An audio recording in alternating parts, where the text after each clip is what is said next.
I was gonna make a joke about a pencil, but it was pointless. Nah, shit. That was the wrong one. Fuck. Fuck!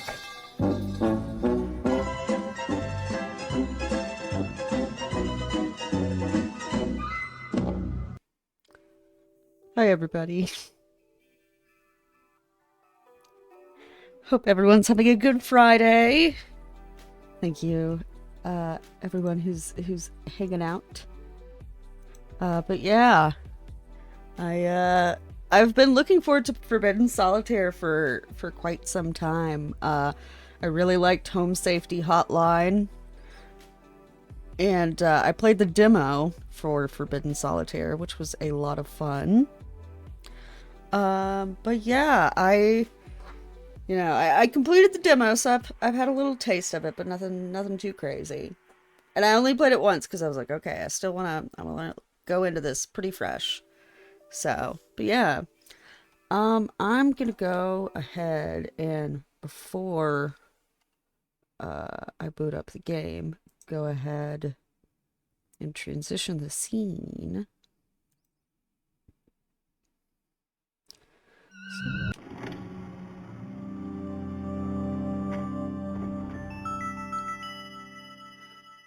I think that worked.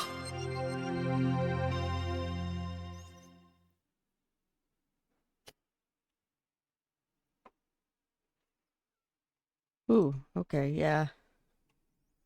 Anybody photosensitive is hanging out, or if, topic of suicide would be upsetting to you, might want to skip this one.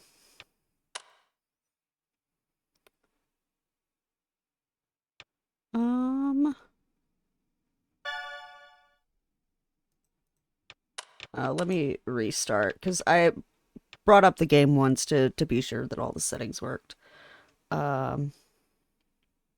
Video subtitles, yes. Yeah, okay. Reset game. There we go. Now we get the full experience. Emmers, remember that weird violent card game that Mom saw on TV when we were kids? The one she made us promise we wouldn't play? Guess what I just found while thrifting? I'm gonna try installing it when I get home. Wish me luck. Oh, and naturally, don't tell Mom. Oh my god, dude, no way. You found a copy of Forbidden Solitaire? I remember wanting to play it so bad when I was little. You gotta let me borrow it after you're done with it. Extremely jealous right now.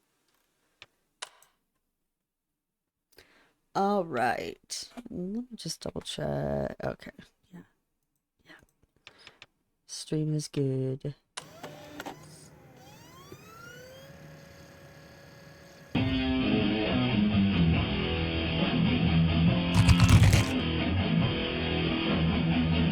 Pretty cool, Neversoft reference.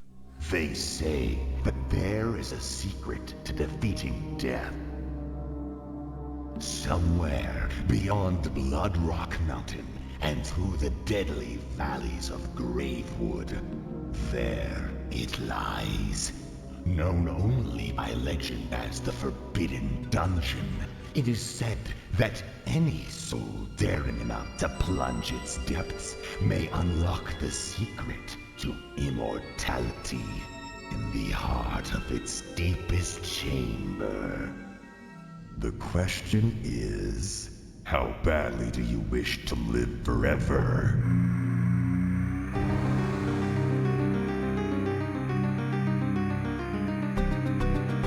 God, they did such a good job nailing the vibe of this era, too.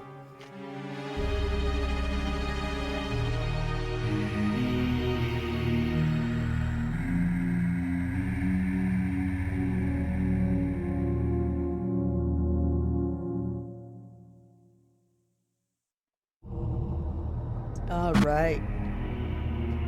I didn't like that. Hello?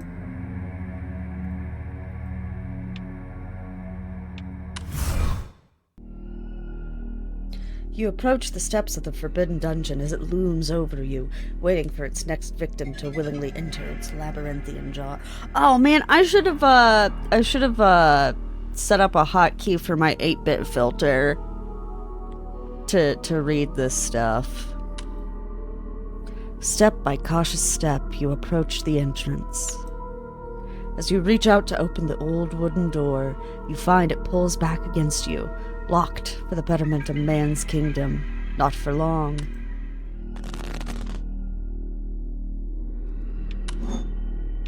Alright.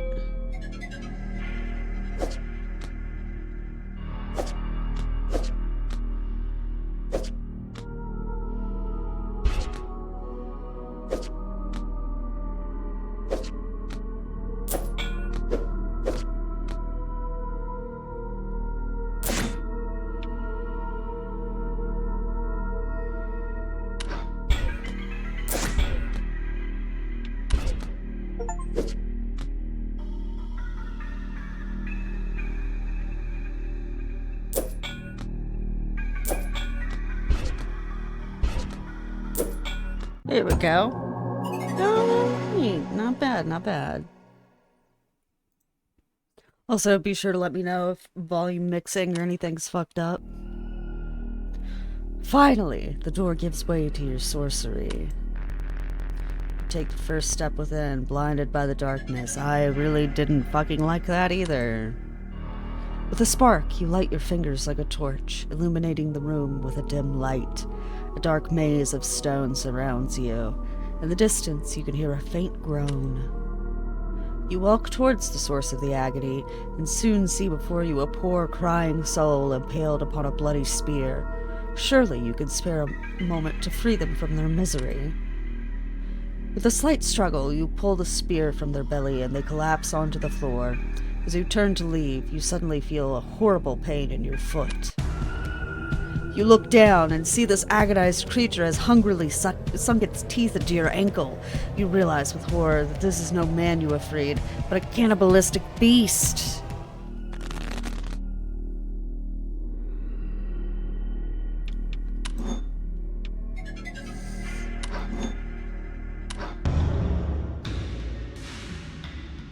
Alright. Oh! Okay, you've reawakened my obsession with this game. I'm gonna do some digging when I get home. If I'm lucky, maybe I'll find it on an abandonware site or something.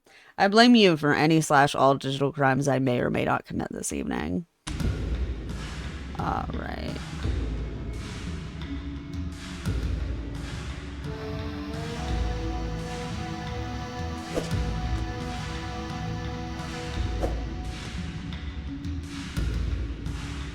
Okay, that wasn't very good, but...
There we go.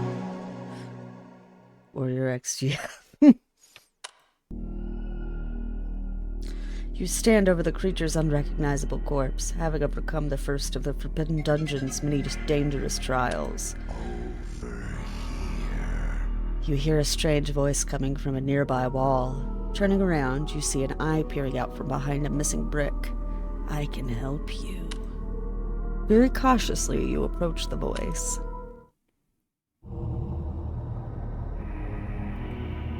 Beep, beep. Okay.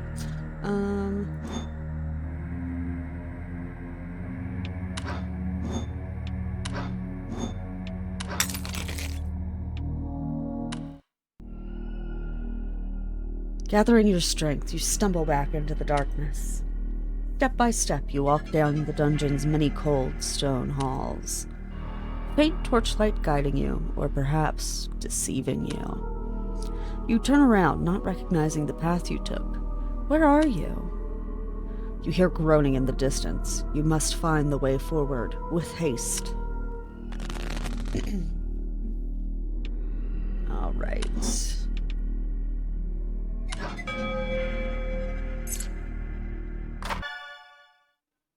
Damn, surprisingly no luck on any of the pirate sites. I guess some parent groups made it their holy mission to destroy as many copies as possible, so it's rare now, dude. You should rip that shit and upload it, preserve it for the good of gaming. But yeah, no joke. The controversy around this game looks like it was batshit, lol. I think I found the news story that must have freaked Mom out. Oh. A group of demonstrators gathered outside the Heartblade Interactive offices this morning in protest of a controversial new video game called Forbidden Solitaire. The game, a dark fantasy adaptation of the classic game Solitaire, recently found its way to stores and quickly drew criticism from parent groups for its violent content. The game includes graphic scenes involving eye gouging, impalement, bloody rituals, and more. There's no reason for it to be this violent. It's fucking solitaire! The software company responsible for the game, Heartblade Interactive, has declined to comment. Alright, that was pretty good. The company's founder is former fantasy author Lucas B. Hart, who has recently been working to keep the game from being banned in several countries, including Germany, Brazil, and... Oh shit.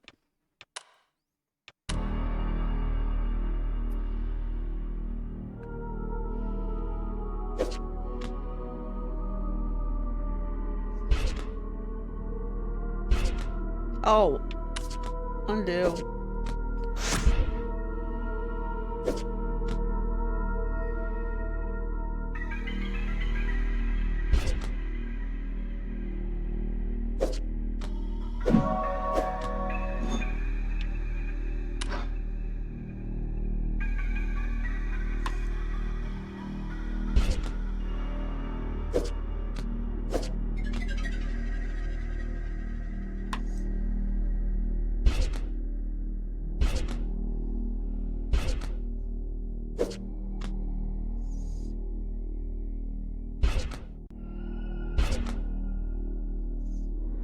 Shit. Fine. Okay. Play that like it's a 2. So 2, 3, 2, 3. Maybe I should play it like it's 2. 2, ace, 2, 3, 4, 3. Okay.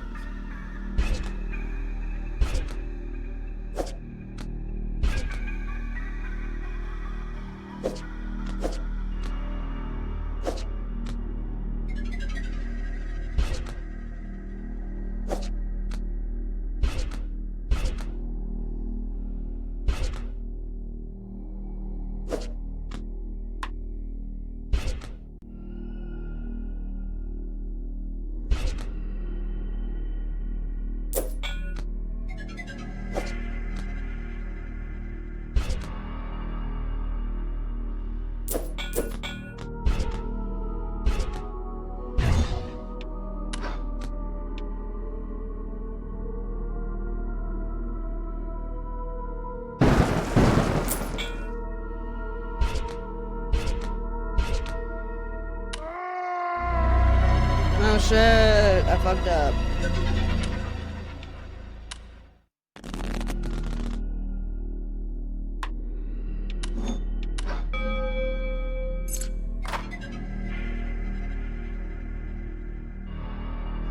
All right.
Oh, thank God, I was almost out of cards.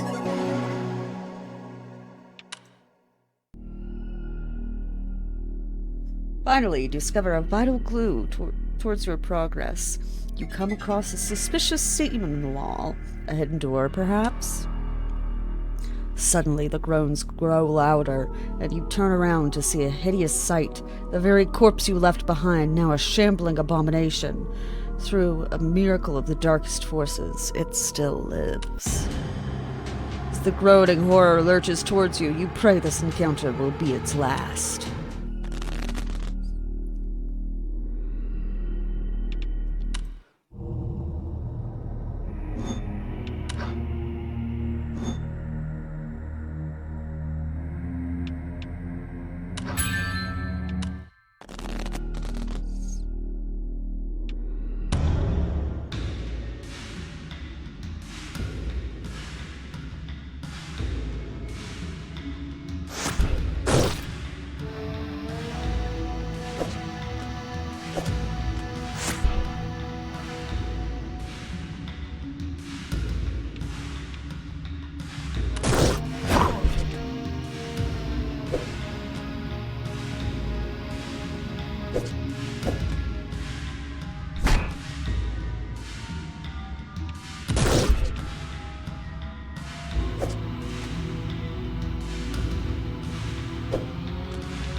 Nice. Got his ass.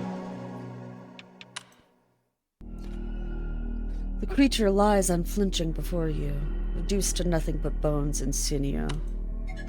You redirect your attention back towards the hidden door. There has to be a mechanism somewhere to open this. You just need to find it.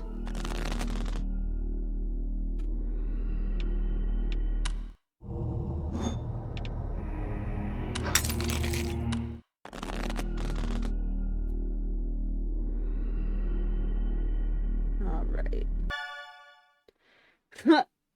Guessing you're busy playing the game now. Not that you ever respond to my texts timely either way. But, well, check out this shit. Is this the most 90s ass ad or what? This ad looks like those tube yogurts taste. Oh my God, yeah. You'll play so much it will be in your blood. Solitaire like you've never seen it before. Engage in bloody, visceral, card-based combat as you explore a dark, labyrinthian, long-forgotten dungeon with the creator of the best-selling Drake Flame Chronicles book series.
Nice! I'm starting to get the hang of it, I think. At last you find it, beneath the dust and rubble of a dark cobwebbed corner. A switch. You depress it, and with a loud roar, you hear the hidden doorway open. As the stone door slowly grinds open before you, rocky, pale debris begins to spill outward. As the door opens fully, it reveals its horror. A foul, salt-like stench fills the air. Your eyes behold the passageway, filled to the brim with the calcified remains of countless corpses. To discover what's at the end of this chamber, you fear you'll have to disturb them. Ooh. Okay. Ooh, shop.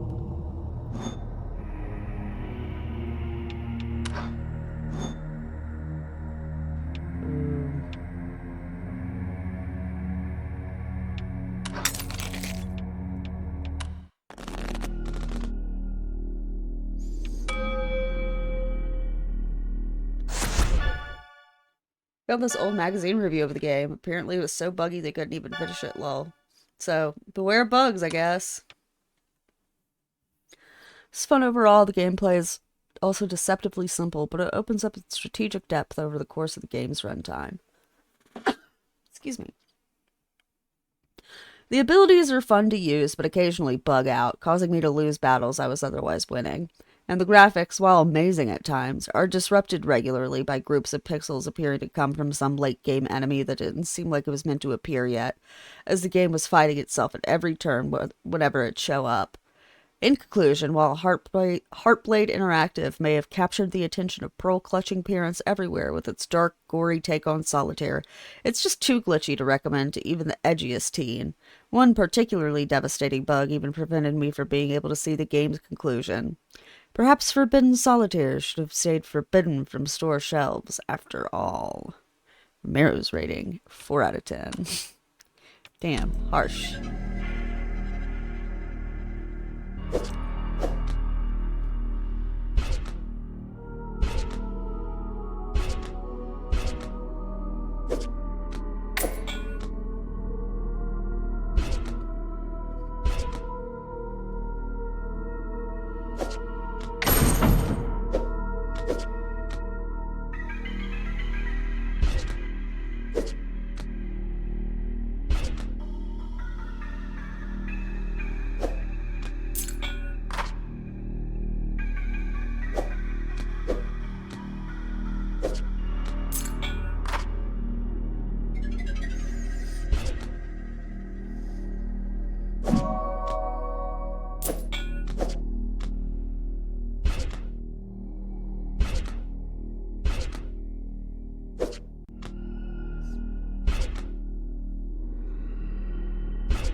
Salty dust powders your lungs as you finally move past the last bit of bony debris out of your way, revealing a clear path at last through the hidden passage.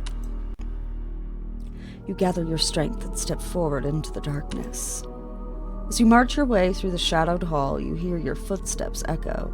You stop in place, but the footsteps continue. It's just as you feared. You're being followed. Turning around, you witness a grotesque horror limping its way towards you. The figure illuminates as it drags itself into your faint light. You recognize its horrible, mangled visage. It's still alive. How could it still be living?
Nice. There we go. Ooh. Magic missile. Relentless, you continue your assault on the poor soul until it is broken into hundreds of bony, shattered pieces across the dark hall. As you begin to make your way back into the dungeon, you hear a rattling sound as the shattered remains begin to shiver and the blood begins to rise. A pooling red whirlwind forms in front of you as hundreds of disparate bones, meat, and gristle from throughout the dark hall begin to assemble. You run down the hall as fast as your feet can carry you. An unholy shriek echoes through the chamber. Your heart leaps with joy as you witness a familiar sight approach. A door. The shriek grows louder. With swiftness, you attempt to pull it open, only for it to pull back against you. The door is locked. You turn around and witness a horrific sight, a hulking, malformed effigy of bones and tissue rampaging towards you.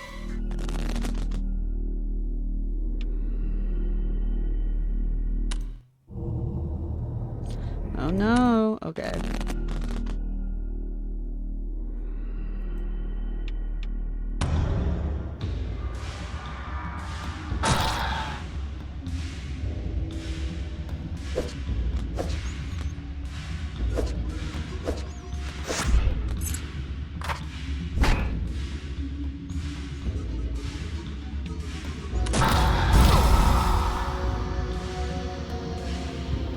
Oh shit.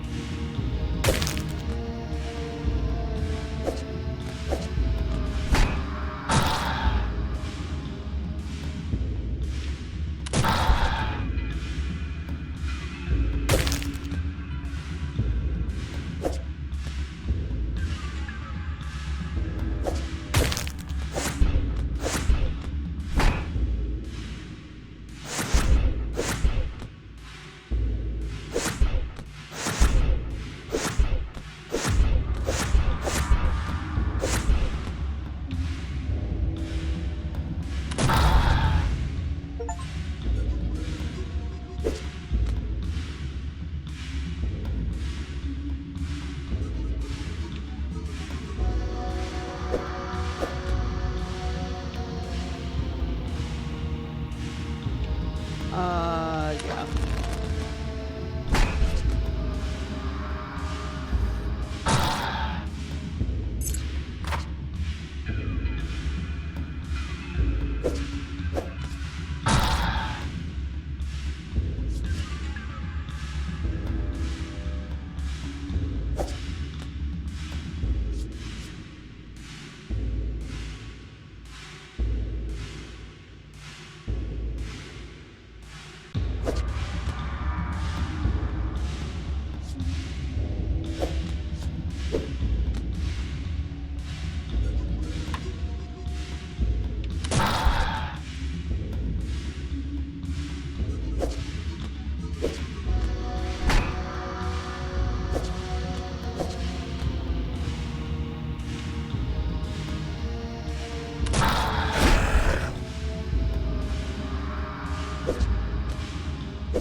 Ah, shit.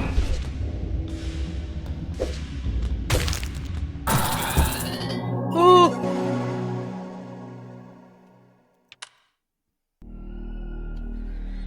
There must be a way to stop this terror for good. As the creature stands dazed, weakened by your assault, you plunge your hand into its swirling, bloody core. Suddenly you feel a pulse. You grip and tear from the beast. You inspect your hand to find a bloody, beating heart. What unholy magic drives its rhythm? The creature stirs. You better start your investigation with haste.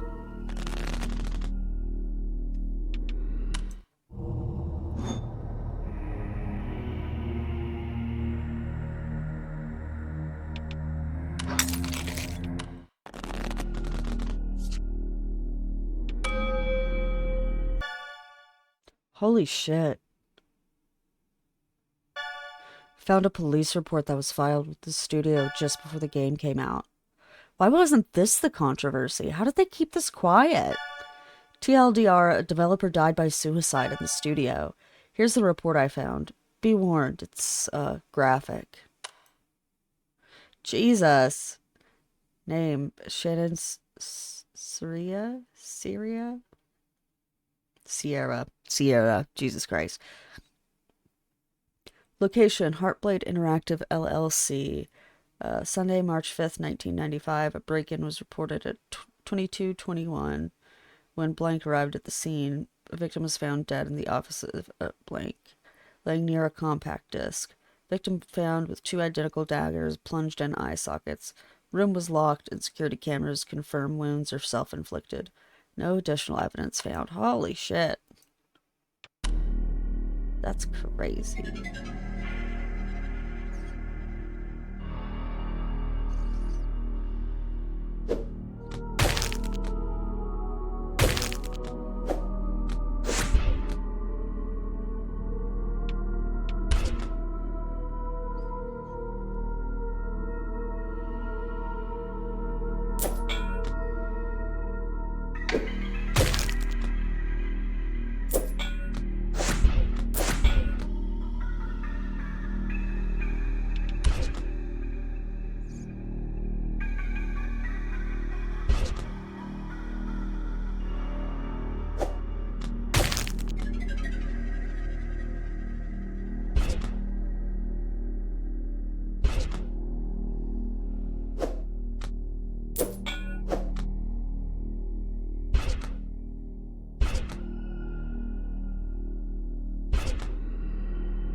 shit. Oh no! I'm dead again. Oh shit.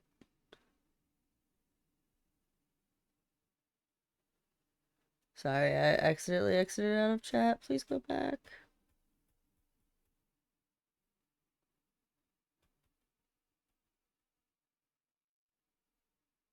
Okay, there we go. All right.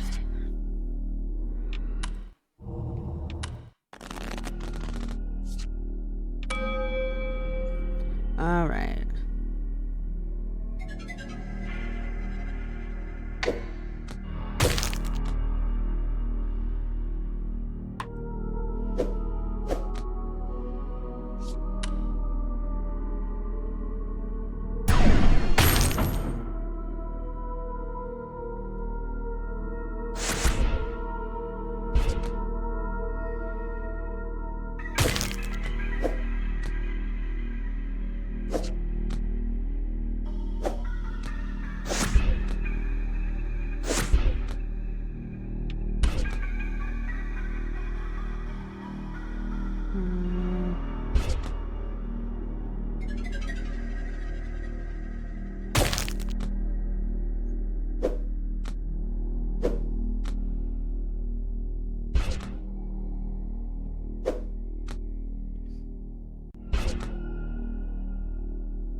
Oh, joy.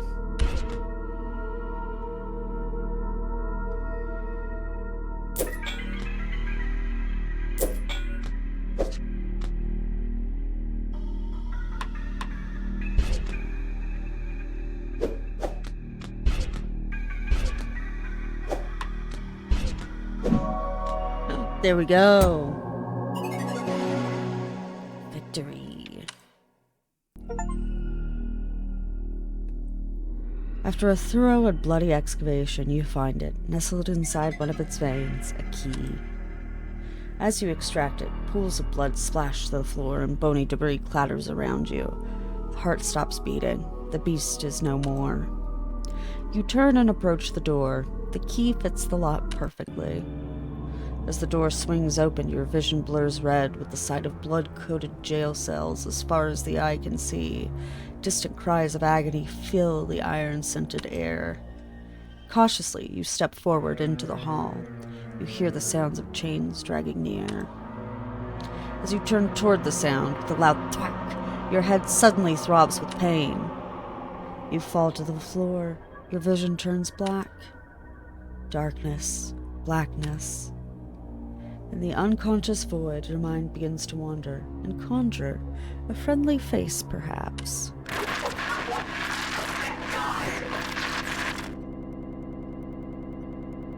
Oh.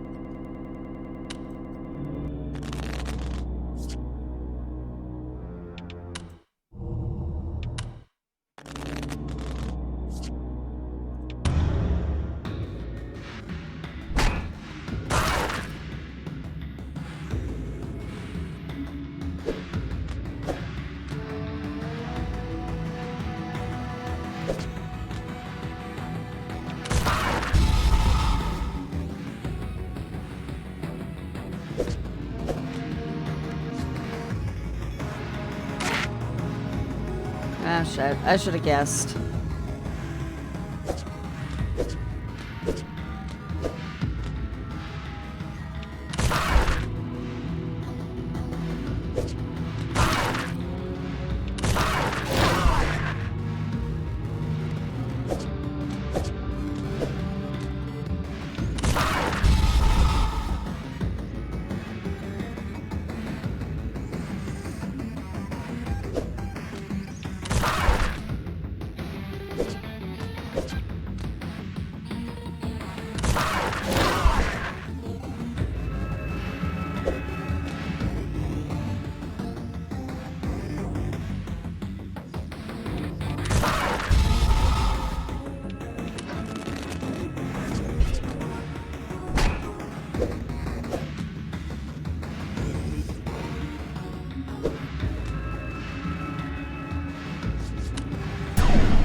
Oh, I was so close.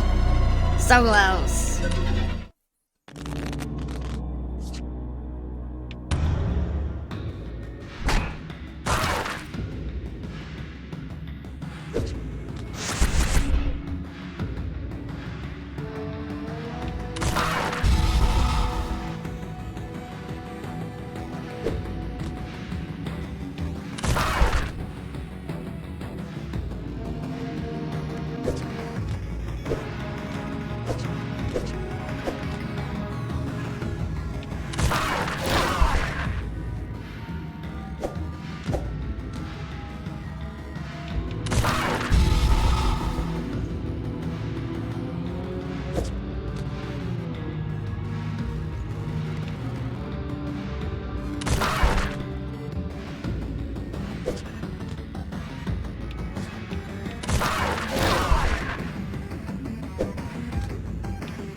Ooh, skin of my teeth. By the skin of my teeth. You pry open your wary eyes to find yourself in a cramped, rusty jail cell. The pungent odor of blood and iron assaults your senses as you begin to gather your surroundings. It seems you aren't alone as you catch sight of another poor soul trapped in the cell with you. Perhaps together you may find a way to escape. As you approach your cellmate, you realize they aren't breathing. This cell was their tomb. It may yet be yours. You push those thoughts aside and focus on searching the body for anything that might be useful.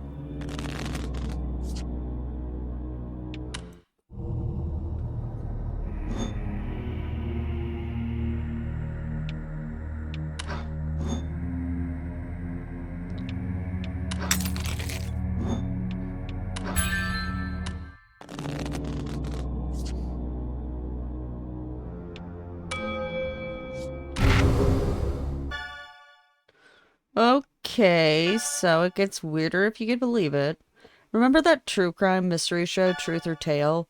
Guess they did an episode on this game, but it was taken off the air after complaints. So, yeah, I had to see it. This is the only partial recording of the episode I could find. Prepare yourself. It's kind of fucked. Can video games cause violence?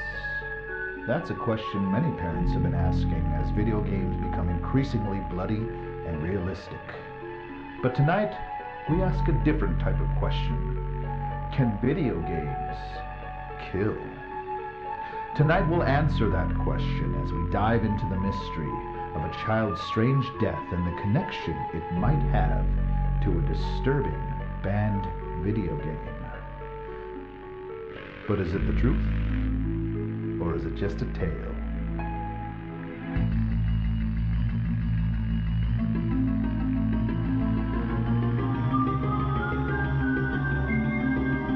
Oh my god. The real version of this show was, fact or fiction, right?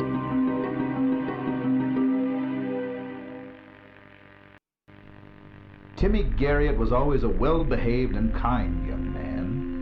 He had his eyes set on becoming an astronaut when he grew up. But after purchasing a controversial video game, those plans changed for the worse. The one with Jonathan Frakes? Yeah!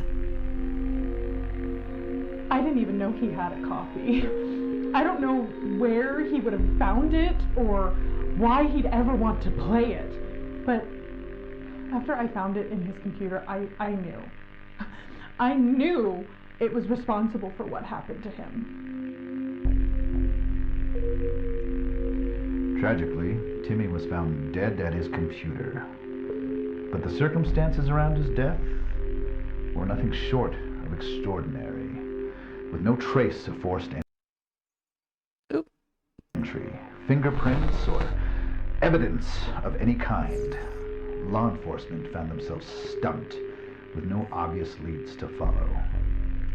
I must warn you viewers, the footage you are about to watch, some of you may find disturbing. Oh, Jesus.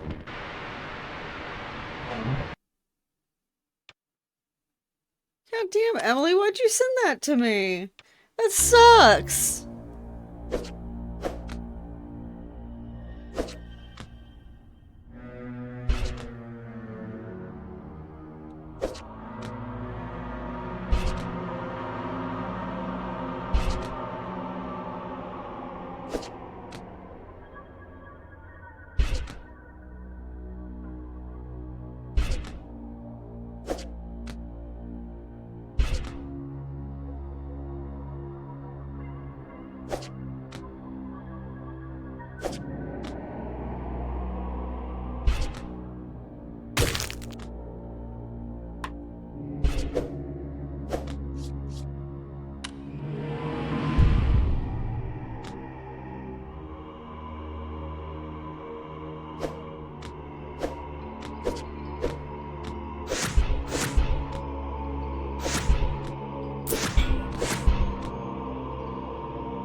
Nice.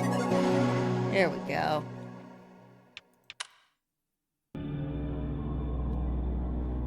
After much searching, you come across something in your cellmate's pocket.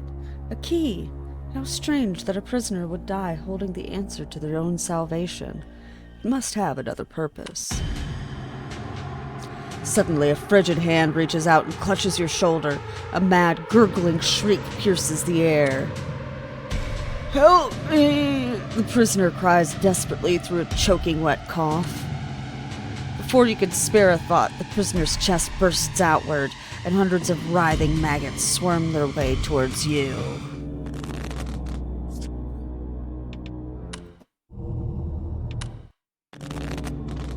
I always have to check the shop even if there's not a new item indicator.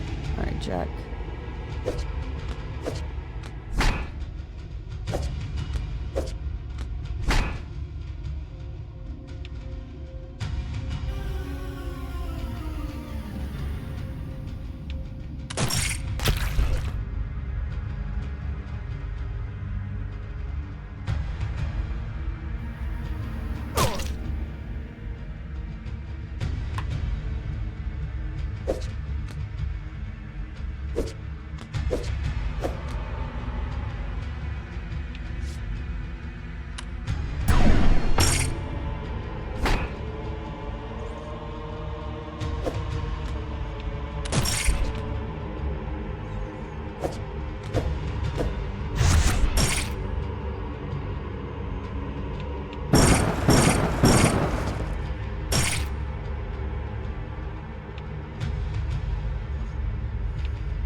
Alright, got his ass. You pray that you banish the last of those putrid maggots, but it still feels as though they're crawling all over your skin. You take a moment to compose yourself before making your way to the rusty cell gate. You try the key you found on the gate's lock, but to no avail. It appears that you shall have to force open this gate the hard way.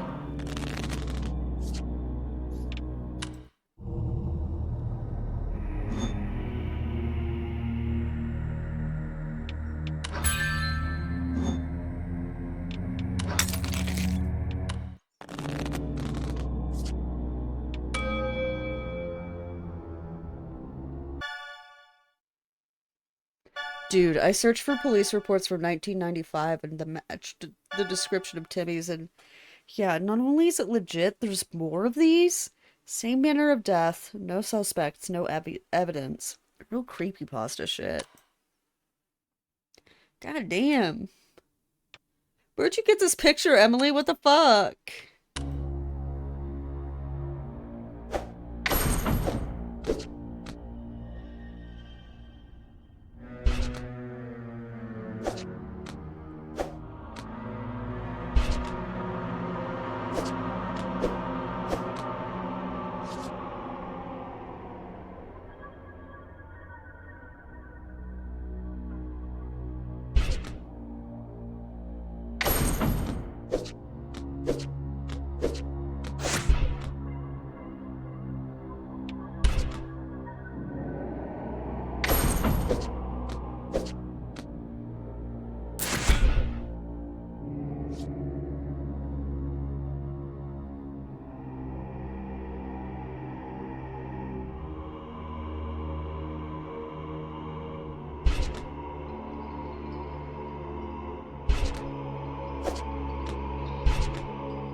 Finally, the lock gives way and the cell gate jars open. Cautiously, you open the gate and step into the long hallway, where countless cells stretch into the darkness. You pick a direction and begin to journey down the corridor. You ignore the pleading cries coming from the various cells as you make your way through the seemingly endless hall. At once, the prisoner's cries fall silent. You hear the sound of chains dragging. The floor rumbles rhythmically. Something is coming this way. Something big. You need to hide.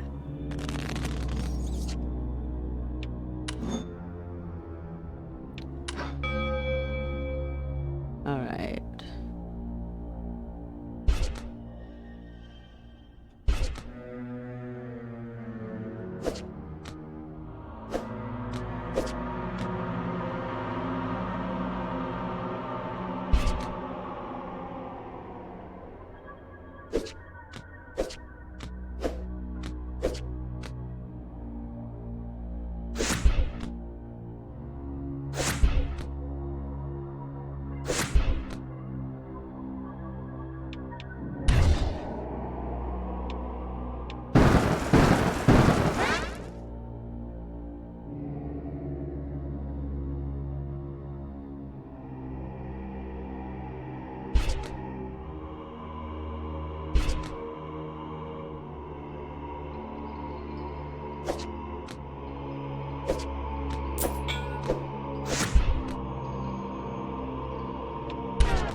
Ooh, okay.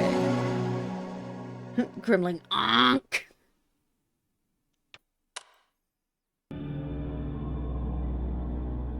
Quietly, you creep into a nearby empty cell, undetected, as the stomping abomination draws near. You catch a glimpse of it as it moves past you. Chains drag as it trudges through the hallway, barely big enough to contain it. Your lungs strain under the pressure. You don't dare exhale until the echoed clobber of its titanic gait fades. The ground settles beneath your feet as it strays further down the hall. You can finally breathe again. In your relief, you lean against the wall and feel a loose brick depress against your back. With a stony click, you can now hear the grinding sounds of a secret passageway revealed behind you. Turning around, you see a small tunnel opening in the wall near the floor, just big enough to crawl through. As you inch your way through the narrow passage, you feel the dirt beneath you shake with the stomping once again, growing louder. You crawl your way deeper into the tunnel as the booming draws closer, closer. Your body jolts to a halt. A hollow roar fills the musty air. You feel the coil of a gargantuan grip seizing your leg.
Ooh, let's go!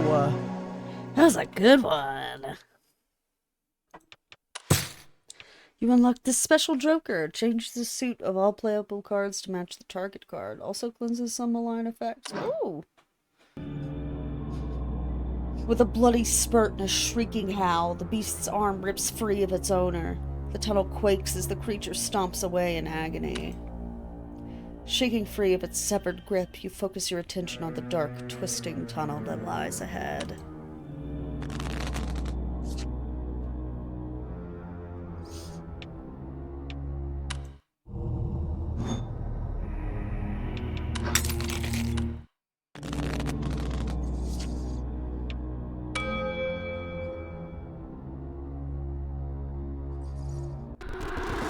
Hey, thank you for meeting with us at Heartblade today. Oh shit. Oh, I know this. Hold on. Shannon, did I get it? Yeah. Indeed, that's right. And thank you for the opportunity, Mr. Hart. Oh, just call me Lucas. Anyway, to start things off, why do you want to work here at Heartblade, of all places, Shannon? Well, Lucas, I've been a longtime fan of the Drake Flame Chronicle series, for one thing. You sly rascal. Blatant tactical flattery aside, let's take a look at your resume. So it looks like this would be your first real gig. Fresh computer science graduate and all. Do you think you're up for the challenge, Shannon? The kind of games we're making here, they're not for the faint-hearted, you know? Oh, most definitely. This is really kind of the dream job. Making games. I used to make little ASCII dungeon crawlers between my courses, actually. One of them even got passed around campus for a while. Oh, really? What was that called? Warlock's Tower 3. I kind of had a whole series going by that point. It's really the whole reason I got into programming. Being able to create games for other people to enjoy. Feels kind of like magic, you know? Yes. Magic! That's the perfect word for it. Well, that's exactly what we're setting out to do here at Heartblade Interactive, Shannon. We're trying to create magic.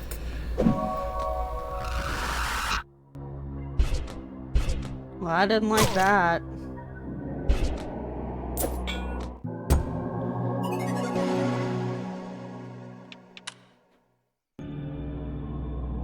Your knees and hands ache as you scrabble your way through the tunnel's many twists and turns.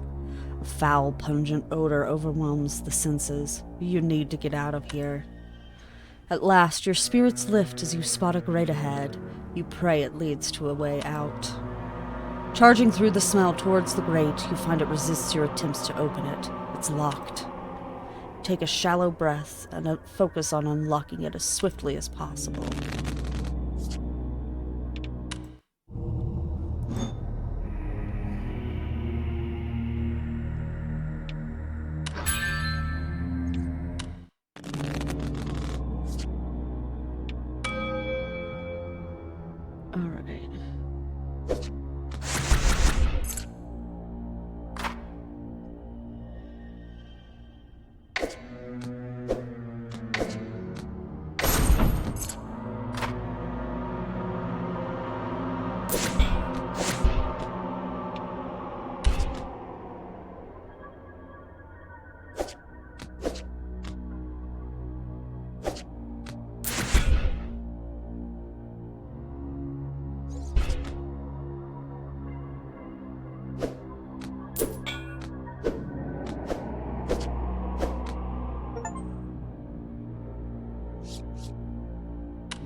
All right.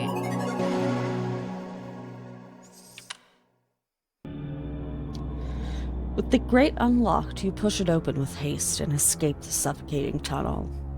You rise to your feet and find yourself within the large, round room, coated in gristle, chains, and entrails. You can hear the echoed sounds of dripping coming from below. Looking down, you realize that a large central chain from the ceiling plummets down the center of the spiral staircase.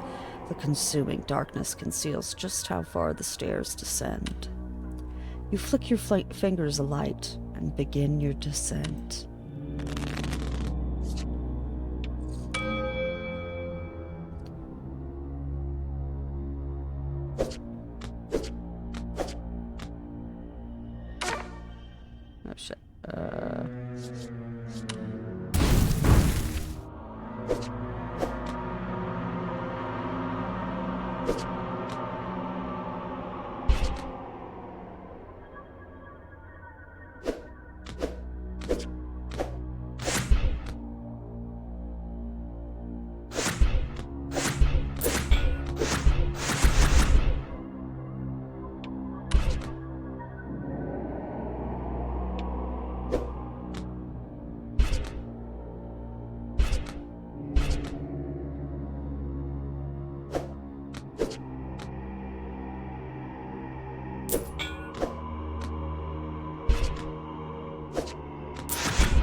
Nice.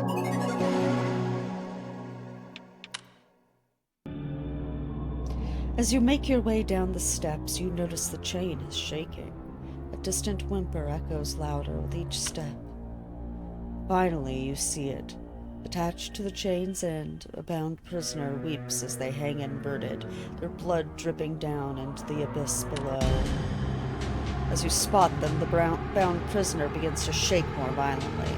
With a bloody burst, a stream of maggots pours from their eyes and mouth, their cries now muffled. With a visceral crack, a leviathan maggot savagely breaks through the prisoner's chest. Its long, serpentine body lashes wildly before striking toward you.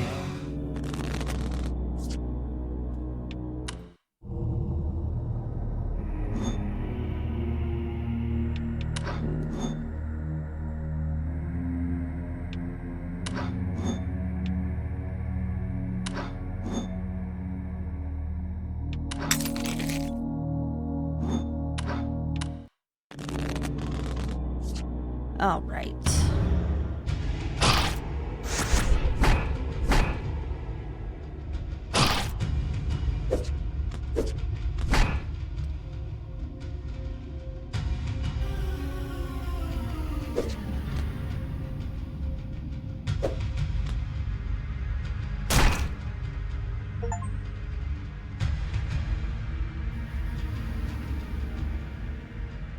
All right. I think that's all I can do. Oh shit, he done ate one of my cards.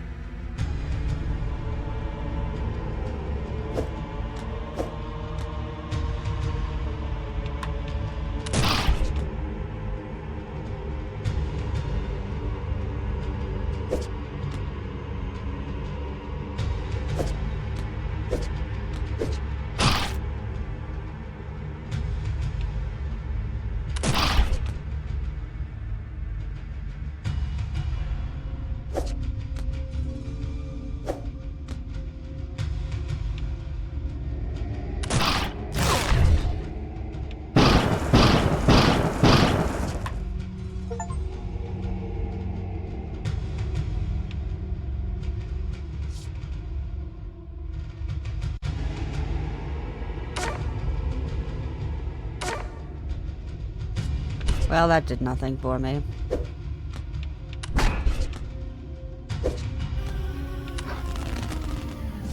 All right.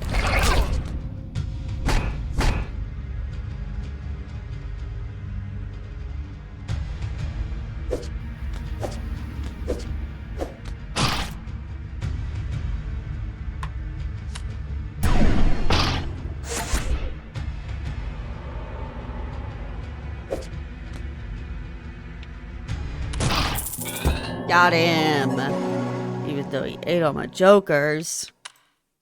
The Leviathan maggot lets out a shrill squeal before plummeting into the pit. The prisoner's corpse dangles limply. You breathe a sigh of relief, taking a moment to gather yourself. Then, a distant buzzing sound begins to echo through the spiral stair. With horror, you peer into the pit to witness the glimmer of thousands of beady red eyes looking back at you from the darkness, rising with the sinister hum of shimmering, translucent wings. The buzzing grows louder as it races at you, an enormous, disgusting display of eyes, wings, and feelers blurring your weary vision.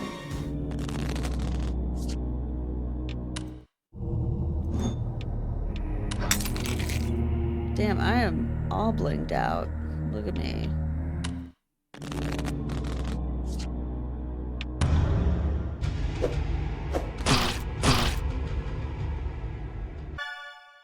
Whoa. Okay, listen up, Buckaroo. I found some good shit. So you know that developer died, shit and whatever? Well, I tried to find info on the symbol carved into those weird daggers she used. It looks like it might have ties to an occult group called the Keepers. It's getting, like, freaky. Hope you're enjoying this, because I ain't stopping now. I am on a roll, bro. Ooh, the captured eye symbol, commonly used by the occult group known as the Keepers. Found in the 12th century, infamous alchemist and suspected warlock Alcorn Will. Ooh.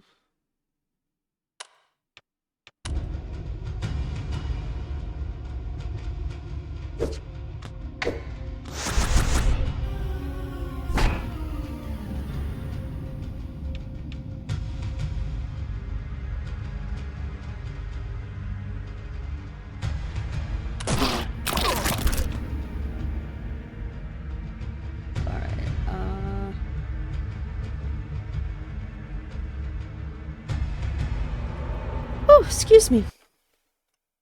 I hope I'm muted in time for that sneeze. Neighbor, can I borrow a cup of sugar?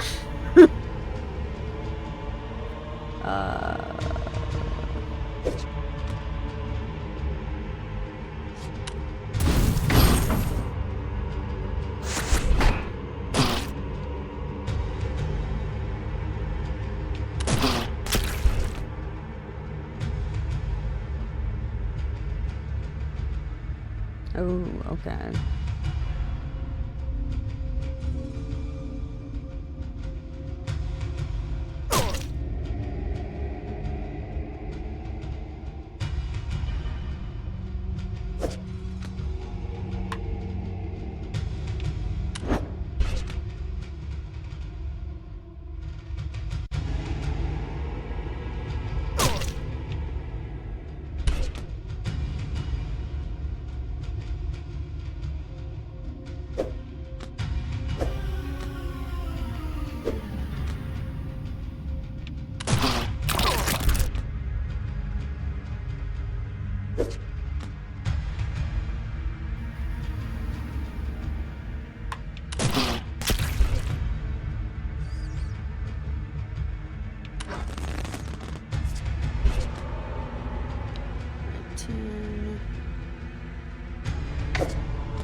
Let's go!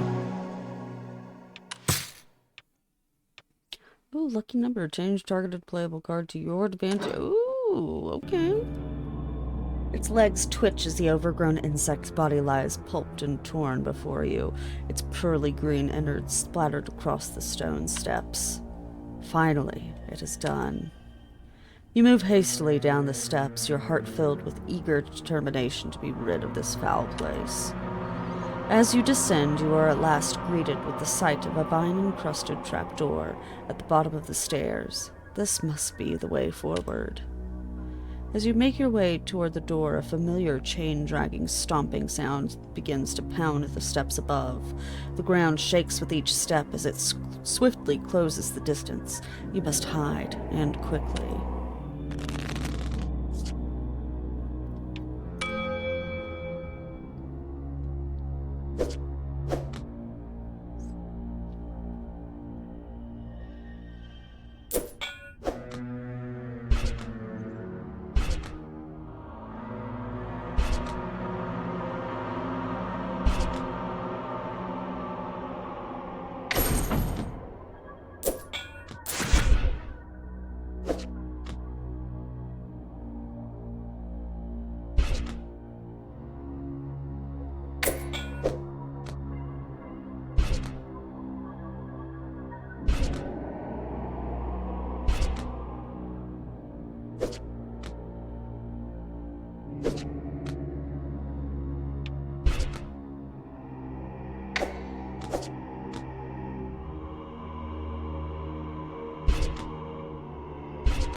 Ooh, I will be right back super quick.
All right. I am back. I was just saying hi to my mom since she got home. All right. Uh, hmm.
I died again.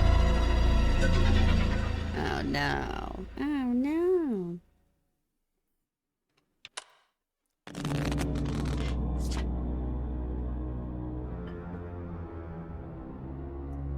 Alright. Crack open another cold one. We get back on this shit.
Arib.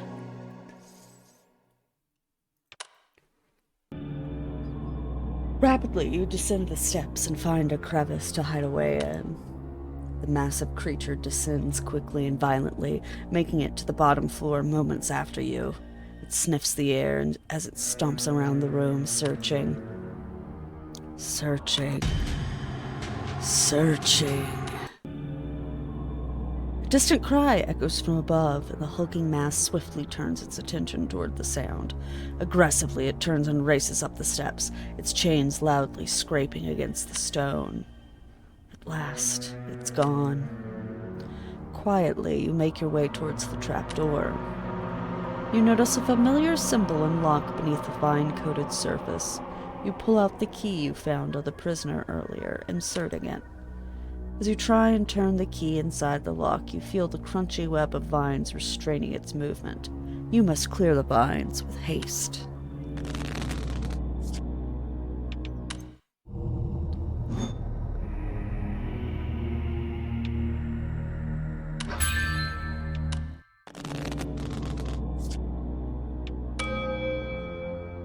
Alright. So I went back and did more digging into the studio and found this news clip from when they were first starting up. Apparently they were originally working on some kind of open world fantasy game thing. Sounds fun as hell, actually. Why didn't they wind up releasing this? Your hand's got more bling than the Infinity Gauntlet, right? You may know him as the creative mind behind the best-selling Drake Flame Chronicles novels your kids are reading on the playground.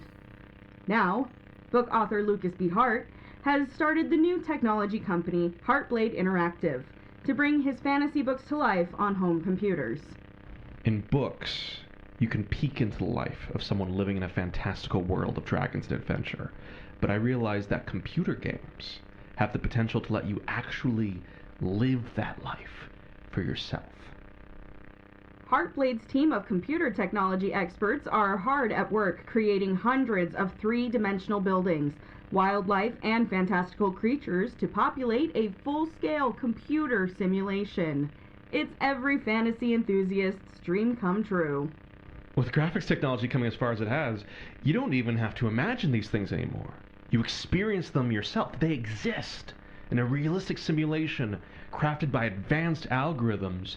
You don't just mindlessly kill monsters like in most games, though you can certainly do that too. In Drake Flame Chronicles, I mean it when I say that you can literally do anything. You can rule your own kingdom. You can start a farm on the frontiers of civilization and use the profits from it to begin a tavern business that you then franchise. You can invest in fantasy real estate. You can assassinate the mayor, wear a glamour of his body, and then take his family for your own and raise it until you crown your son as the next heir of your inheritance. It's truly groundbreaking. And I believe that we have only begun to scratch the surface of what is possible in a video game. Drake Flame Chronicles, the video game, is currently planned to hit store shelves by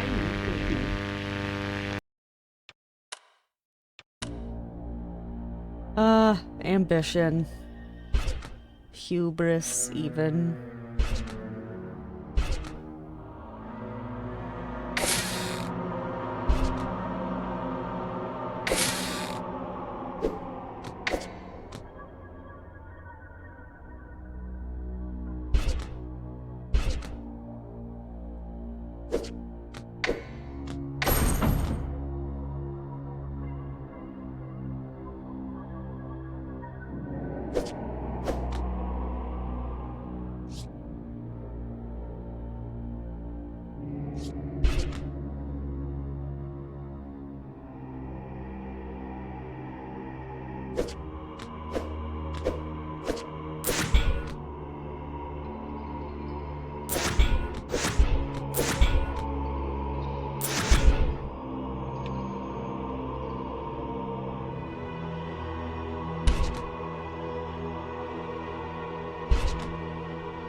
With the vines cleared, you try once again twisting the key inside the lock. As you turn it, you hear the tumblers line, unlocking the door. Success! You pull open the latch and find a ladder leading down into a cavernous pit swallowed in darkness. You step onto the ladder, hearing the wood creak under your weight as you attempt to descend quickly, or quietly. You shut the latch behind you. As you step off the ladder, your breath quivers at the sight of a vast, overgrown labyrinth of leafy hedges before you. Woo! Gathering your courage, you set foot into the maze.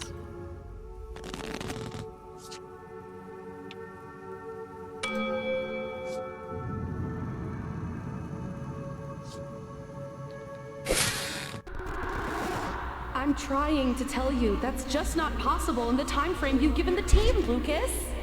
Not possible? Nothing's impossible, Shannon!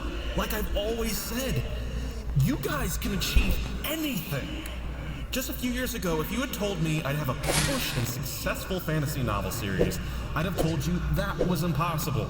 Yet here we are! Yeah, that's great, Lucas, but what I'm saying is that this new modular spellcasting system is taking the team and I way more time to develop than we anticipated. And we're already behind on the Dynamic Kingdom economy and NPC life pursuits. If we continue our current course, we're not going to make a December launch. That's just the reality of it. So we're just gonna give up. Hell No. Fighting spirit, Shannon! Summon it within you! Not give up, Lucas. We might just have to make some compromises. Probably cut one of these features or ask Futuresoft for another budget extension. Those are the two options as I see them, without performing miracles. Wicked combo. Compromise is the sound of creativity dying. We perform miracles every day. Shannon, I've seen it with my own eyes. I believe in us. I really wish you could too.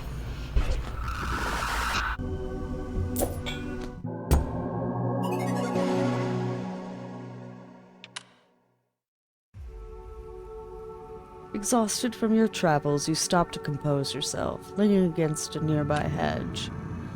As your weary body rests upon the leafy hedge, it begins to sink into its embrace, deeper and deeper. You let yourself sink, as you cannot help but be taken in by its comfort. Peering into the brush, that comfort is swiftly supplanted by terror, a ghastly hollow face that stares back at you, dozens of hungry roots protruding from its skin. The face gasps out a pleading croak. You try tearing yourself away from the hedge, but grasping sharp branches and vines constrain your efforts, attempting to pull you back in.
Replace this Joker with that of a Joker. Ooh. Groans of anguish beckon as you finally sever yourself from the hedge's grasp, hastily scrambling backwards. The leaves bristle as if daring you to approach again. You push away the nightmarish visions of what you've witnessed spiraling in your skull and refocus your attention on the journey ahead. One step at a time, you proceed to navigate this maze of misery, keeping a safe distance from its voracious walls.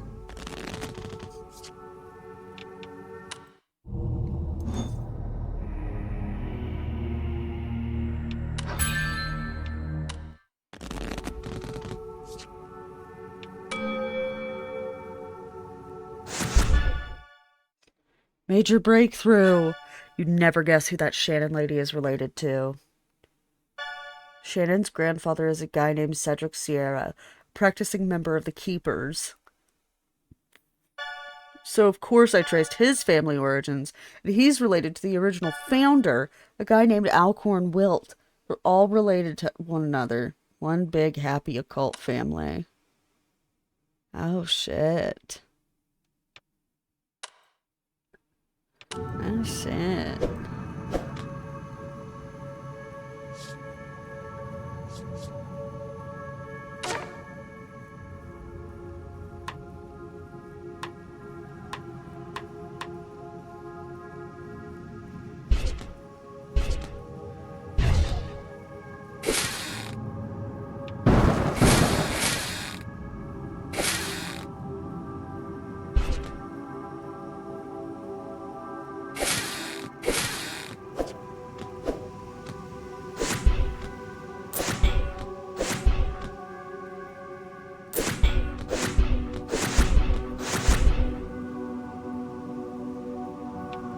Wicked combo.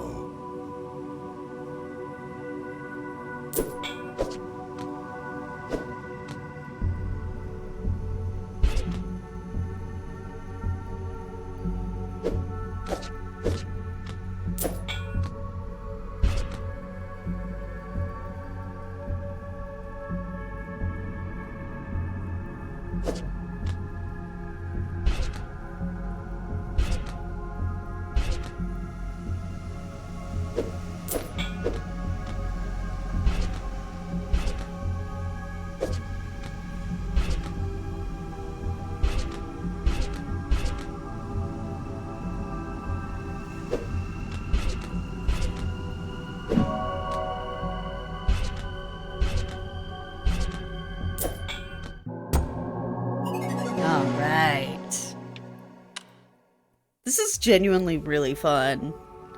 Seemingly identical paths grow more familiar as you navigate. Slowly but surely you forge your way forward. You hear the blissful sound of water nearby. At last, could a reprieve from this maze draw near? The pulse of your pounding heart skips as you turn the corner and witness the twinkle of a spring in the distance. Joyously, you carry your feet towards its grace, and the ceiling high above begins to tremble. With a violent crash, bricks tumble outward as a gargantuan figure lands before you. Chains rustle as it rises, and you realize you recognize this large, looming creature. It sniffs the air and bares its toothy maw, having finally found its escaped prisoner.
Oh shit. Ah, shit.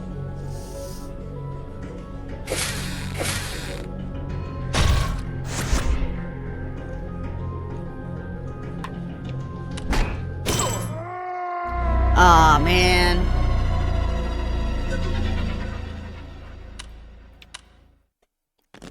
I was doing good, though. I was doing good.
Oh shit.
I'm so close. Game over, got Uchiha, right?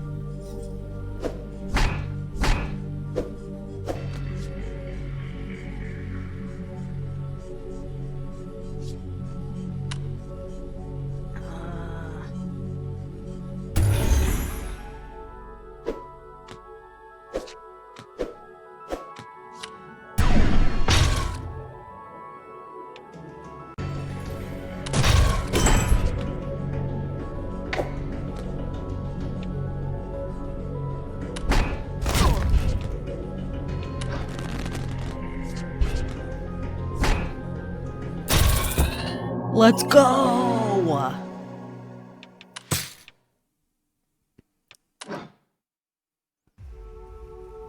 You rise to your feet, bruised and bloody, but still living.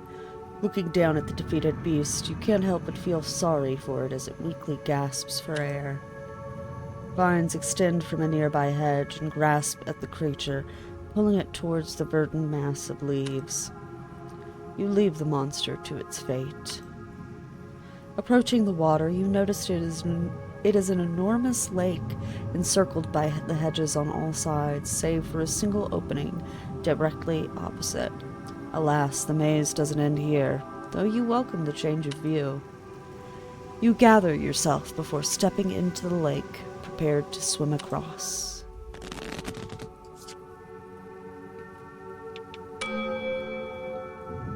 Alright.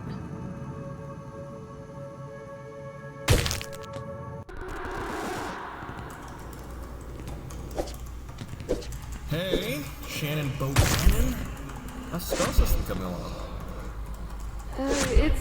It's getting there. It's still going way over the memory limits. Sorry, Lucas, but I'm kind of in the middle of something.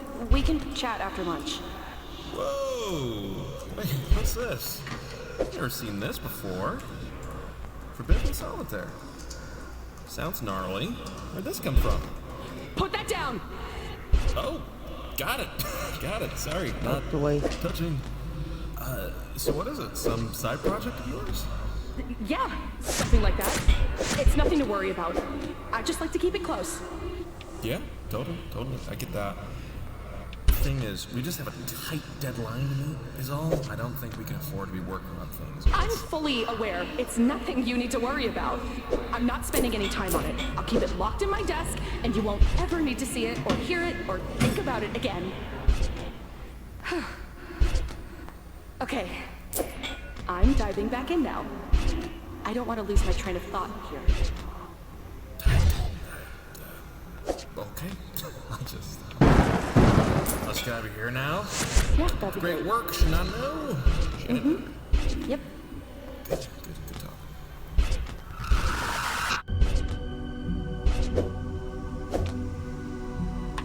Nah.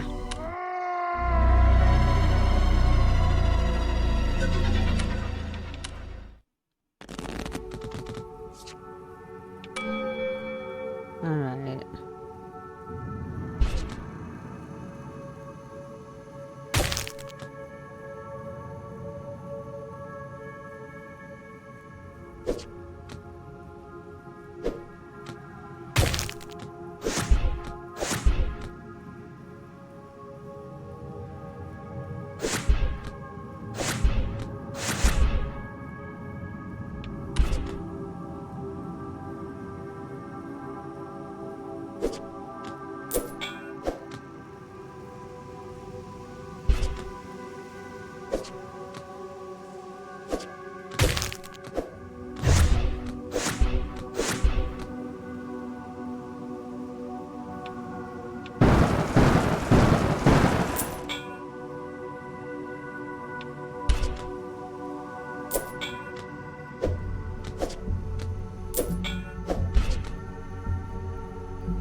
There we go.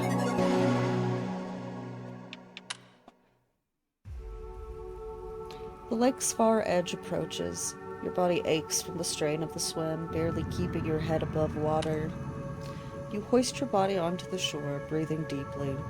You rest for a moment as the water drips off you, as the tension in your sore muscles ebbs. Finally, you rise and face the opening of the hedge wall, steeling yourself for the journey ahead. Before you can take a single step, you feel something coil itself around your foot, yanking you back into the water. Bubbles obscure your vision as you're dragged beneath the lake's surface, but through them you spot the hideous fanged jaws of a lithe and grotesque man-like serpent.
Oh, let's go.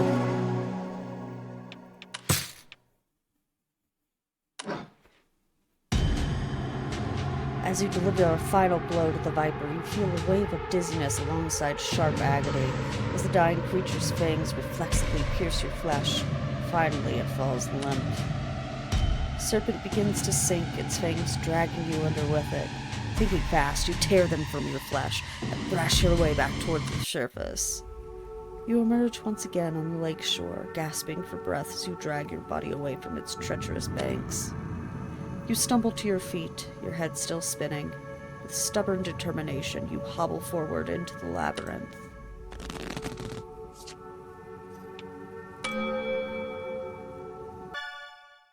So, info is somewhat sparse on the keepers, but I found a few more details on some occult sites. It looks like they were founded at some point in the 12th century, blah blah blah, but they collect and keep demonic artifacts, thus the name. They pass the artifacts down from generation to generation. That would explain the daggers. But why?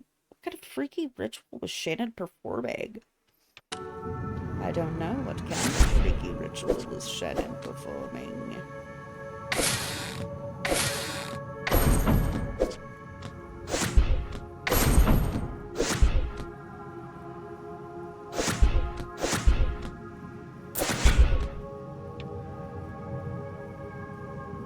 Wicked combo.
Onward! Paths seem to blend together as you continue to trace the maze walls, attempting to formulate a mental map while your head's on a pivot. You turn around. You've been here before. You know it. You've been here before. The hedges seem to bloom as your vision blurs, while your brain throbs against your skull. You look down and notice the fang wound is bubbling with a bright, viscous liquid. Poison. You realize now that your fate may have already been sealed.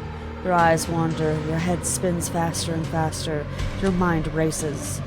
You're going to die here.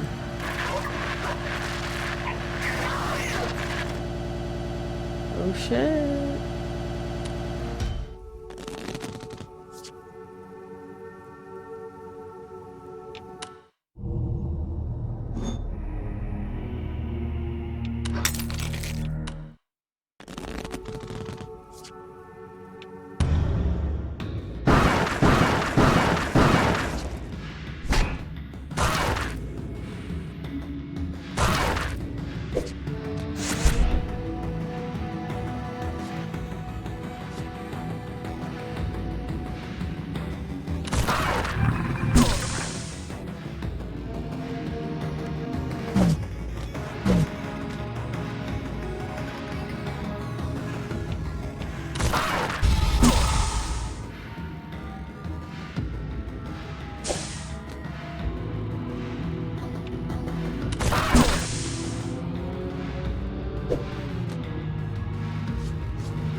Ooh.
Oh, I am so fucked.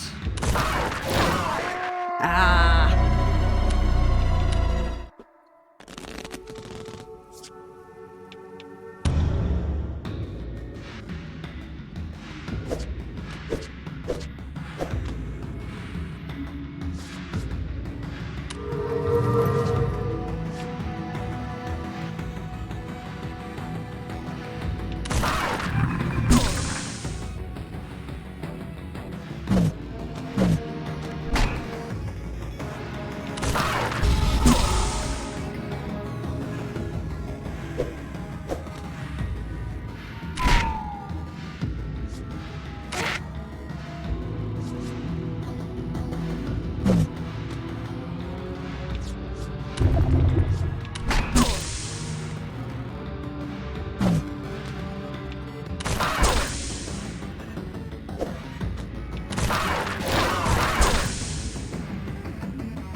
Woo! Skin of my teeth. Sometimes the solitaire shuffle is a bad drag. Yes, girl, give us nothing.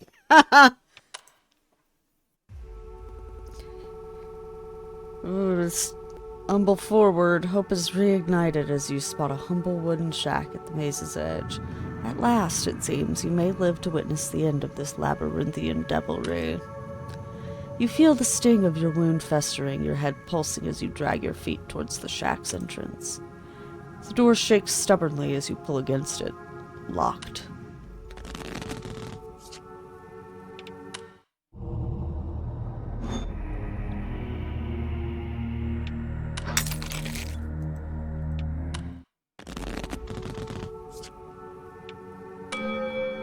Alright.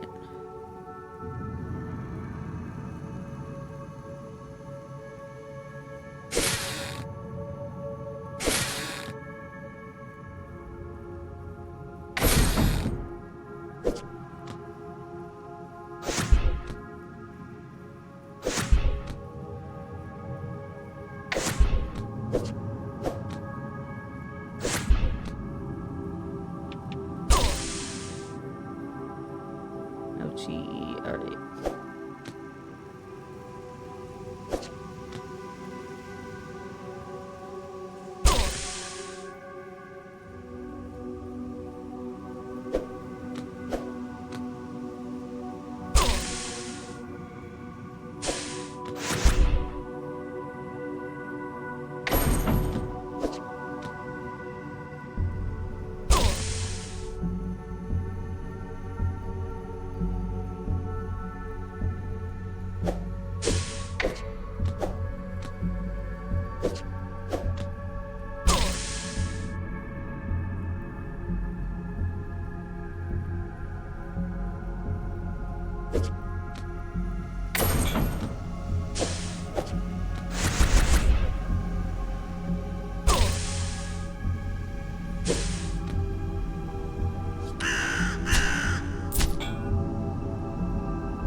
Alright. Making our way through. The ramshackle door finally gives way and creaks open, revealing a cacophony of potion bottles and brews lining the walls. In the corner of the room, you spot a cauldron and what appears to be some kind of recipe book. An apothecary. Perhaps here a cure can be brewed. You may yet evade death. Then a sound of clattering. You peer to the other side of the shack and observe a shriveled, lanky figure tinkering away in the corner.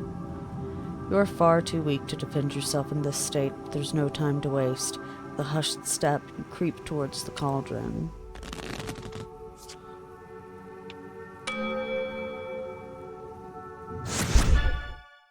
I found it!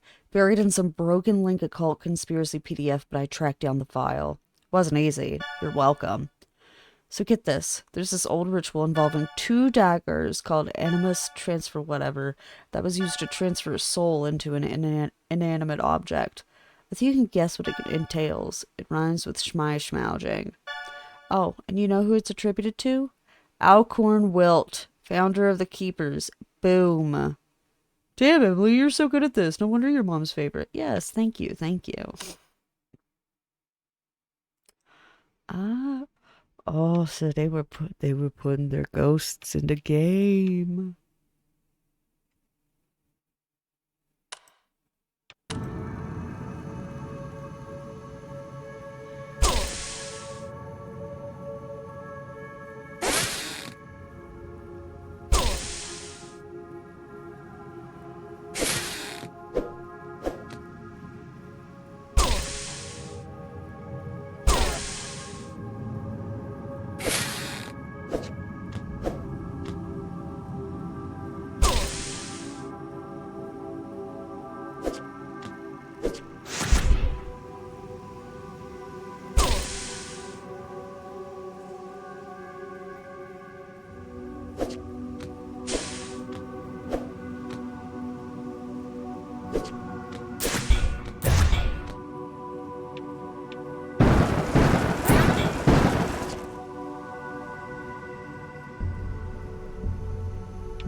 Here we go.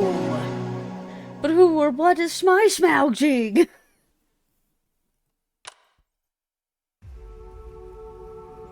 Miraculously, you make it to the cauldron without drawing any attention. Grabbing the recipe book, you begin to pore through its pages. Pain surges through your body. You're running out of time. You focus your eyes, attempting to scan the pages through blurred vision. Finally, you found it. Lake Serpent Antivenom. Now all you have to do is brew it.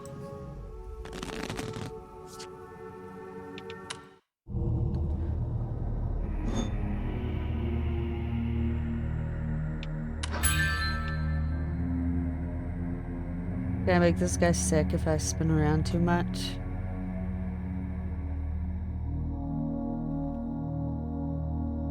No, but it is it's funny making him look around really fast. Alright.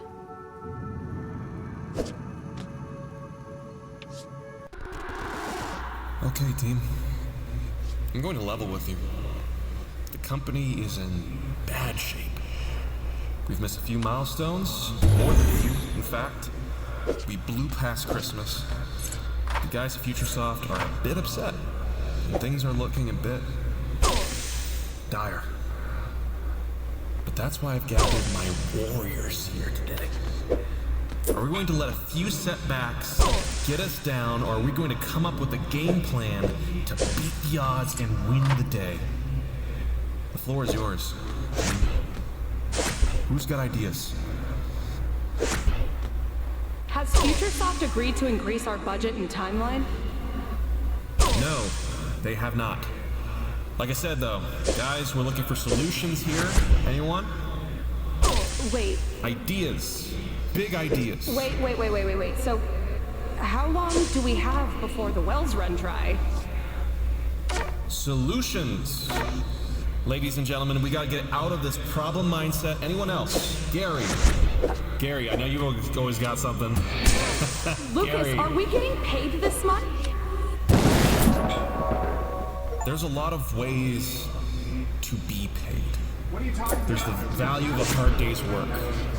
There's experience, there's exposure, your name in lights. Lucas!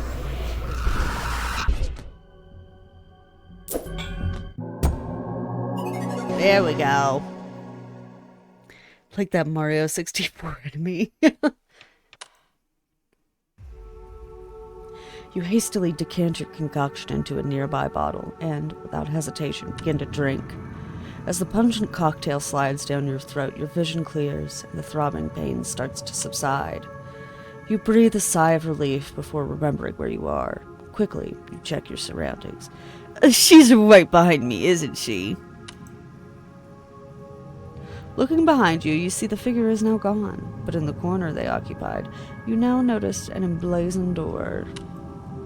Softly, you step towards the door. As you reach to open it, you hear quiet footsteps approach you from behind. She's right behind me, isn't she? You spin around to behold the towering, wrinkled hag now lunging towards you. Two clovers growing out of shriveled eye sockets rustle with bloodlust.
Oh shit.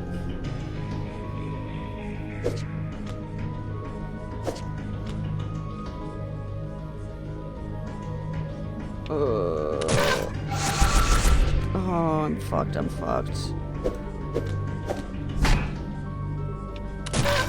Oh my god, okay.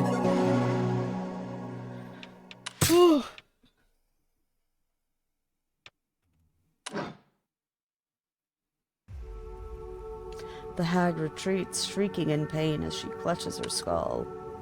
The crunch, her cry is muffled as her mouth and eyes are engulfed in a burst of flora.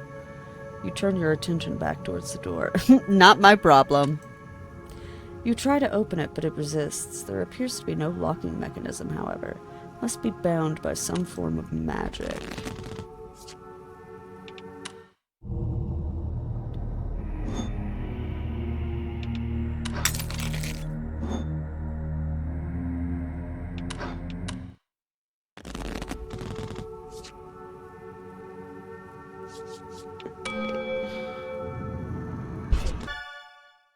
Okay, so I tracked down the legend about one of these artifacts that creepy keeper cult kept.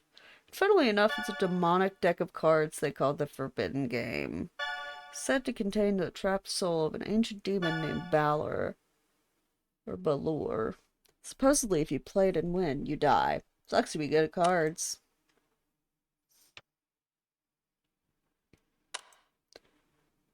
Wow. That looks almost like the symbol on our cards. I'm sure it's nothing.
Wicked combo.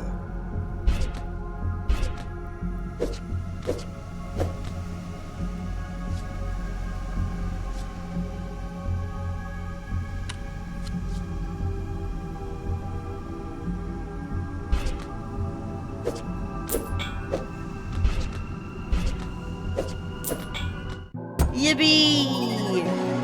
Man, the skeptic is strong at this protagonist. Keep playing the game after all this, right? At last, you manage to break the door's spell. It swings open. As you step within, you observe a long, dark tunnel lined with luminous diamonds and held up by haphazard support beams. Echoes of deep, chanting voices bounce off the chasm walls. You venture deeper into the mine. The chanting grows louder. The diamonds seem to blaze brighter with every word intoned. Peering around a crate, you see them. A group of robed figures on their knees, all chanting in unison. In the center, a statuesque man towers over the others, leading them in concert. Behind the group, you spot a door. Silently, carefully, you journey towards it.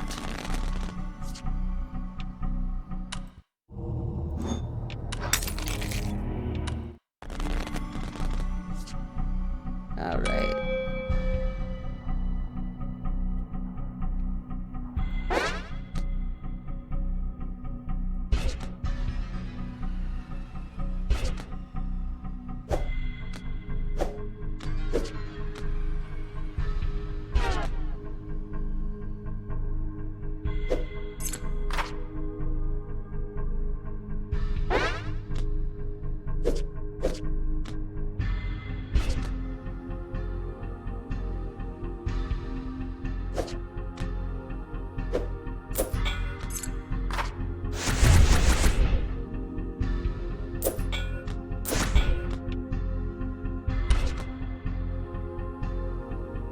Look, I'm not risking it. I know I could have done it.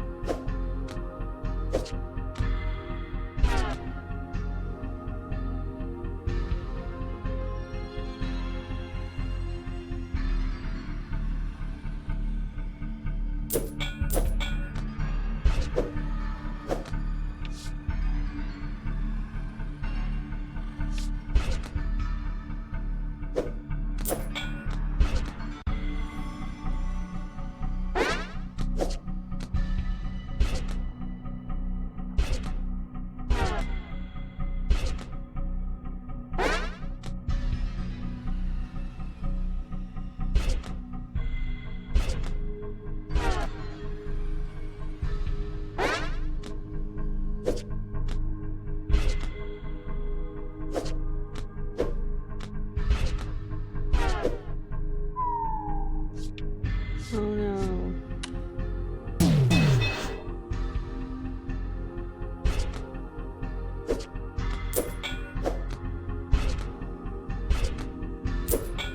Yeah, let's go.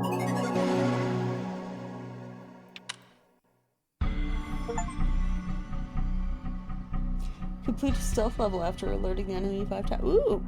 As you approach the door, you hear the faint whimpering on the other side. Cautiously, you crack the door open and glimpse within. Disfigured, half-crystallized bodies litter the room. A sobbing figure bound by ropes lies on a makeshift table. You are overcome with pity.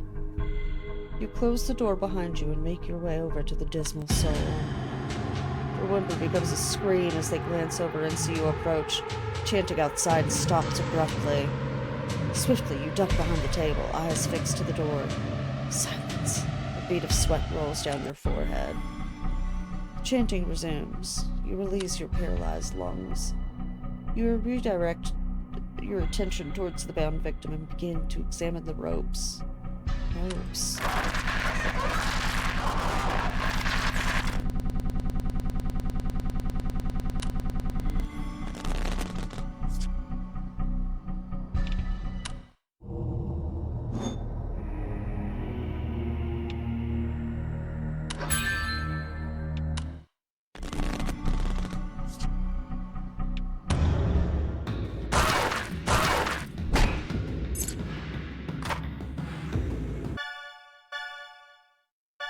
Oh, Baylor lore incoming. Check this out. The demon Baylor was known as a game master. He'd play a card game with you, and if you won, he'd offer you the gift of eternal life. If you accepted it, he'd take your soul and trap it in the cards. Eventually got tricked by a wizard and trapped inside his own game. Typical wizards. Any soul that defeats Baylor, the traveling master at his own game, shall be offered the gift of eternal life and forfeit, etc., etc.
pretty sure this deals damage to ourselves.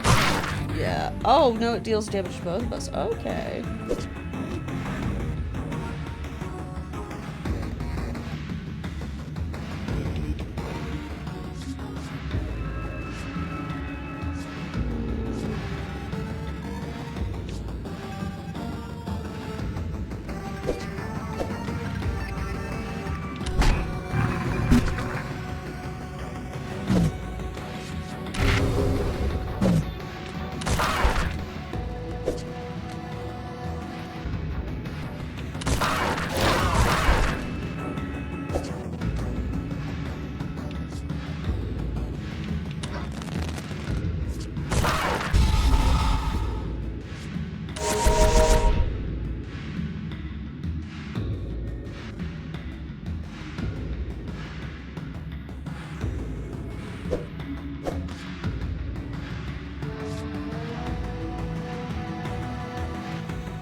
Got his ass. Baylor, master of throwing for content, truly. Oh, ding dong. Chanting resumes. You release your paralyzed lungs. You redirect your attention towards the bound victim and begin to examine the ropes.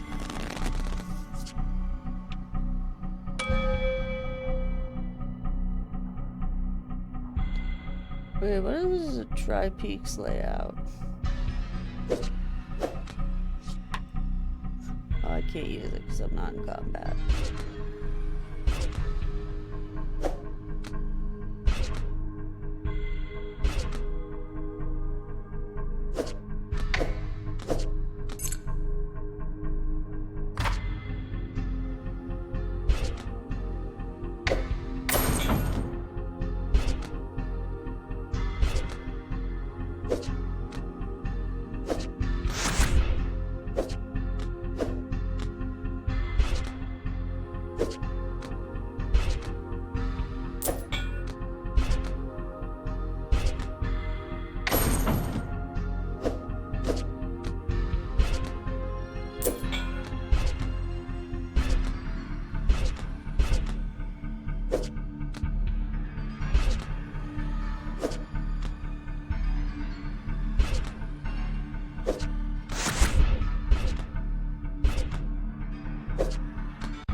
Yeah, there we go.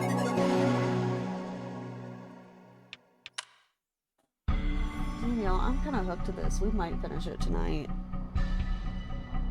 Through your efforts, you manage to loosen the ropes and free the captive.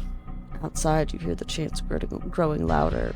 As they do, the captive's face begins to glow and distort into crystal-like formations. You step back, your eyes darting around you. You notice the other crystal-infested corpses have begun to glow as well. The captive groans as a newly sprouted, spine-like diamond column propels their body off the table into the air. They look your way and briefly beckon, where sharp crystalline branches jettison out their fingers right toward you.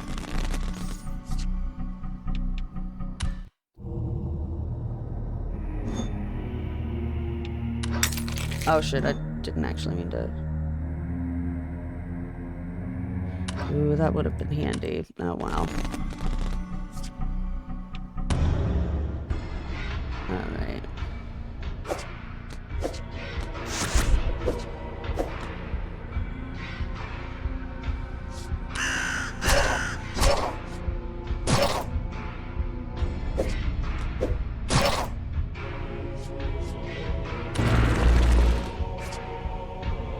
Oh.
Ooh, there we go.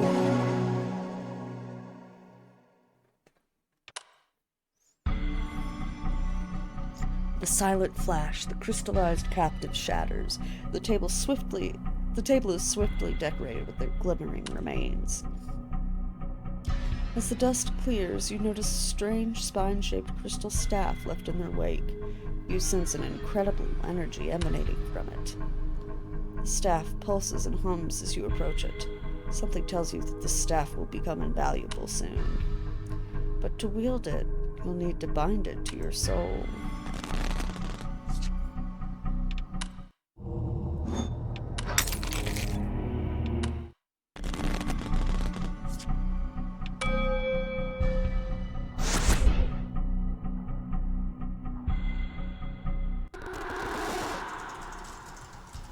Hey, Shannon. Can I chat with you for a second? Not really. Kinda extremely busy here, Lucas. You know, I've been thinking about it. And I think it's about time this company put a spotlight on you and your work. Spotlight? Okay, what are you talking about? I'm saying, and I know this might be controversial, we put DC on a brief hold, and we put our heads together and ship one of your personal projects. Personal projects? Yeah, your side project, you know? Forbidden Poker? No, absolutely not. I know it's sudden, but I'm confident it'll be great. Let me just take a crack at it to see where it's at, and we can go from there. Out of the question. Now, don't get cold feet.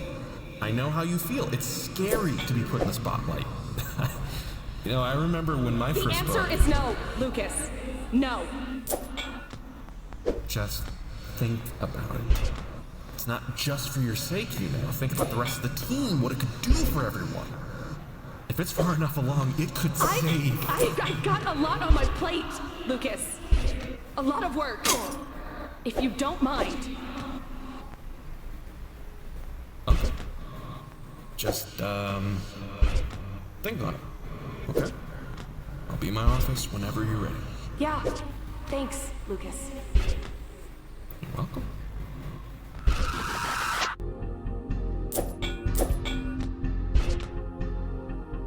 Ah, shit.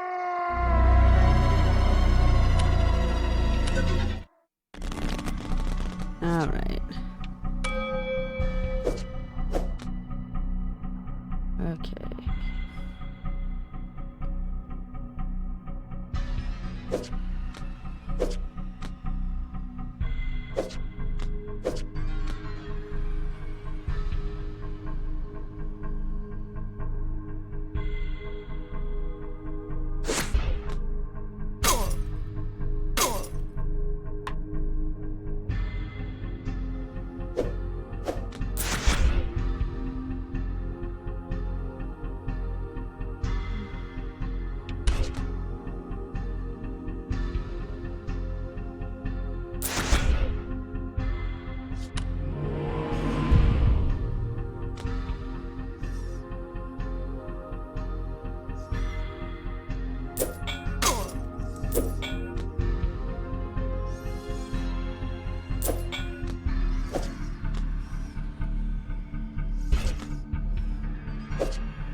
Yeah, there we go.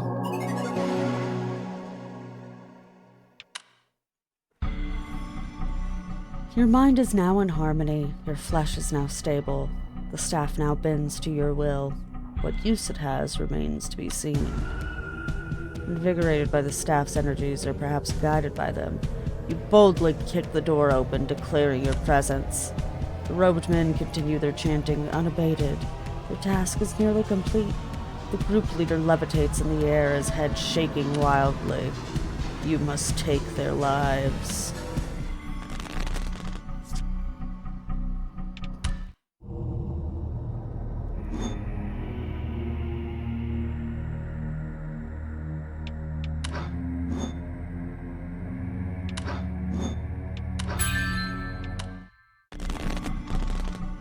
All right.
Let's go. And then you must take the wives. The robed men's bodies lie scattered across the floor, while their leader's face begins to twist and contort. The man's features twirl inwards into a pitch-black void, as dark as the starless heavens. You can feel that a vast, unfathomable distance has been breached. You sense it, something from the farthest reaches of all known life. It's trying to crawl through.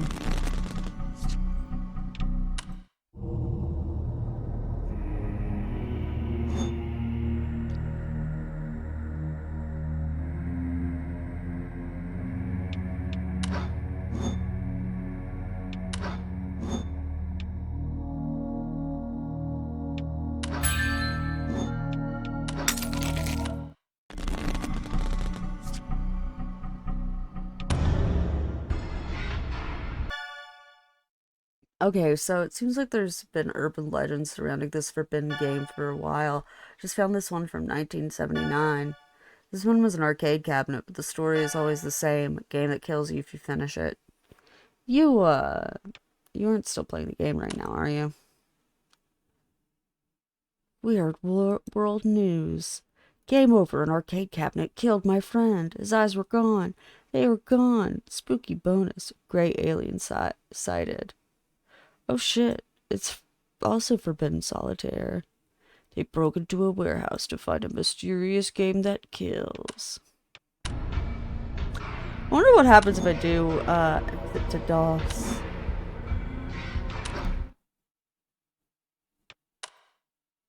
Oh, that's an actual Discord, oops. That's an actual newsletter. Okay, so we can go through and look at all of them.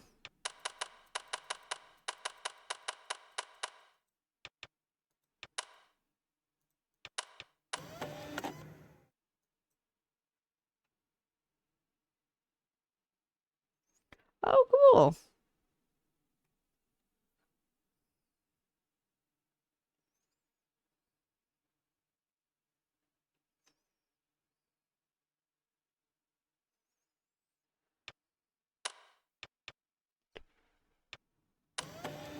All right. Face.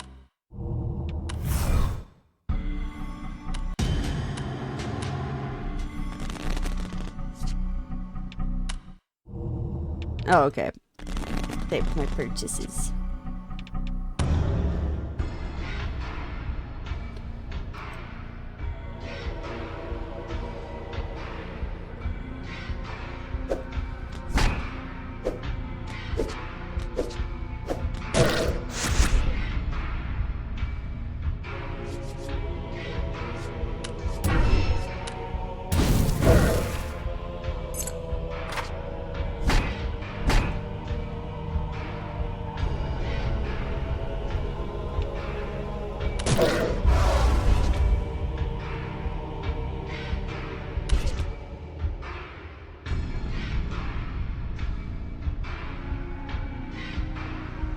Oh, wait, I didn't mean to do... Okay, well, whatever.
What can I do?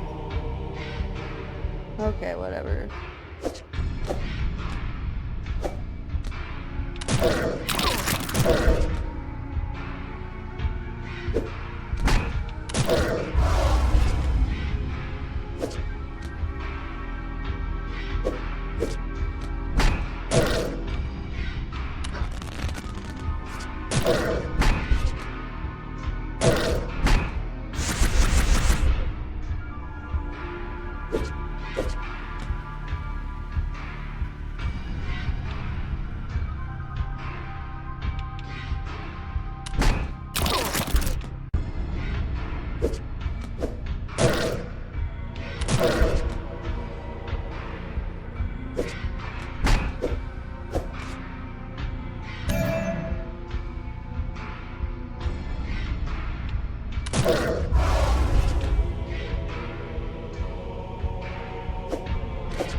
Will. Actually, yeah, I should probably stop playing the game. Except, oh right, I live alone. My life's empty.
Nice. There we go. Alternatively, well, caution, do not open, danger. Oh, I'm dying to know what's inside. The leader lies limp in the air. Their lifeless corpse now simply hinges off the static, swirling vortex that was once their face. But the vortex continues to grow, and grow, and grow. Then you see it. A brilliant star-like being begins to emerge. You can feel pure hate emanate from its presence. Witnessing it feels like blasphemy.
Oh.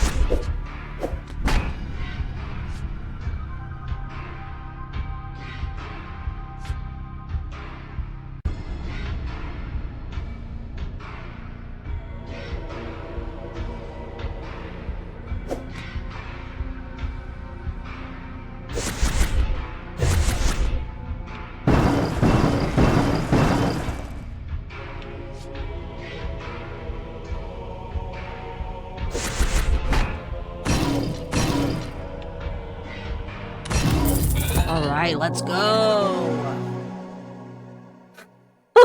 That achievement's name is, it's fucking solitaire. I have made Borgor. Congratulations. We do love a Borgor. I just made macaroni and cheese earlier. Somehow you've done it. You can feel this being's incredible hatred wane as it begins to shine brighter than you thought possible. Your eyes radiate with pain as an astonishing white flash is accompanied by a deep, muffled tone. Darkness. You begin to wonder, have you been blinded? Then, softly and slowly, an ocean of stars stirs into view. Drifting planetoids, an endless carpet of water, an entire hallowed cosmos unravels before you, profane yet inspiring. You feel the staff's energies urging you to press forward. Alright. Ooh, what's new in the shop? Ooh. Ooh. Alright. Hey, so if you're playing the game right now, can you do me a favor and stop playing it? I usually don't believe in this kind of stuff, but I'm honestly kind of getting freaked out now. Oh no, Emily, we have to see it through. We have to finish it, Emily.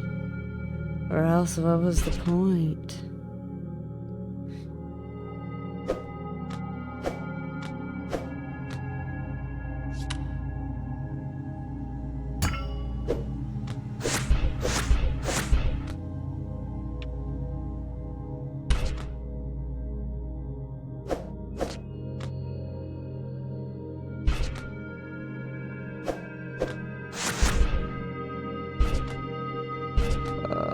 Okay.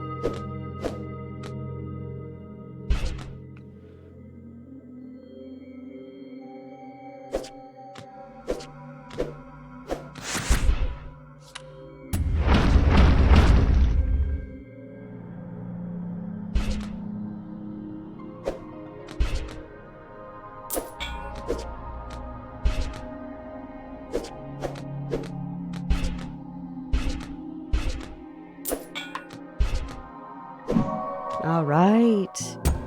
Emily, stop playing. Well, one more again. One more again.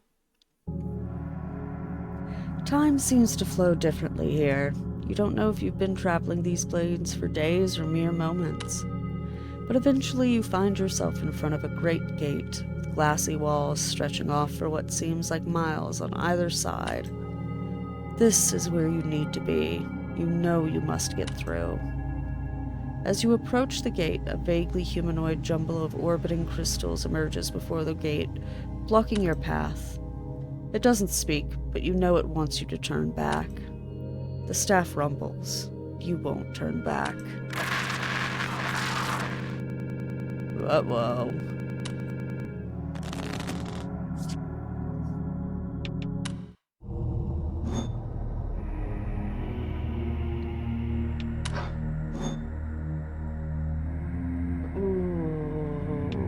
Fuck it. We love a critical hit.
crystal conglomerate falls to pieces before you, the shimmering debris dissolving away into the water beneath your feet.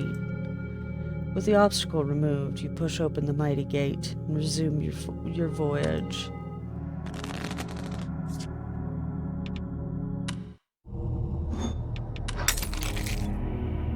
So many gems. Alright. You wanted to see me, Lucas? Yes. Take a seat. Thanks for meeting with me, Shannon. Listen, I've been doing some thinking. I know we haven't been seeing eye to eye lately, and well, I decided I've really got to do what's best for the team here. What are you talking about? I've been talking with our lawyer, and technically speaking, we already have the right to use and distribute Forsaken Solitaire. What? I told you no! Right. But your contract with us states that the company owns anything you create while under employment here. I didn't create Forbidden Solitaire. Okay, now let's not have to get messy with this. You said it was a side project of yours. You said that! I said... Oh... Are you going to make me pull out security footage, Shannon? I don't know why you're being so stubborn about this. I'm trying to do right by you and this team. You know we are running out of options here, Shannon. This game is our best bet at keeping the lights on. No, it's not mine. I didn't make it. You can't do this, Lucas. You don't understand. I'm not going to let you take it. You'll still get full credit for the project, of course. Not to mention royalty. It's not happening, Lucas. Fine. I guess we're doing this the hard way. If you don't want to help the team, Shannon, I'll gladly do whatever it takes to keep the vision alive and our heads above water. Lucas, you can't... Hello? Can we have someone from security escort Shannon out, please? Are you firing me? We're not letting the dream die, Shannon. Lucas! Oh man. You had no idea what he was getting into, huh?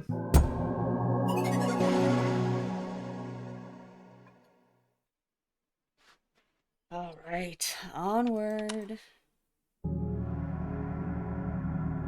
Many months pass, or perhaps seconds. As you stumble across a strange elevated pillar of diamond mineral, the staff begins to vibrate wildly. This is it. This is where it belongs.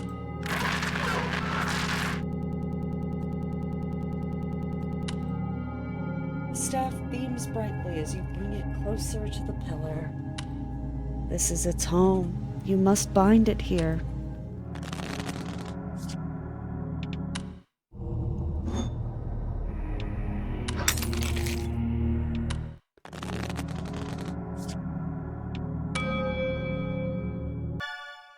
Are you seriously still playing it right now? Put the game down and call me, jackass. Please? I mean, can we actually...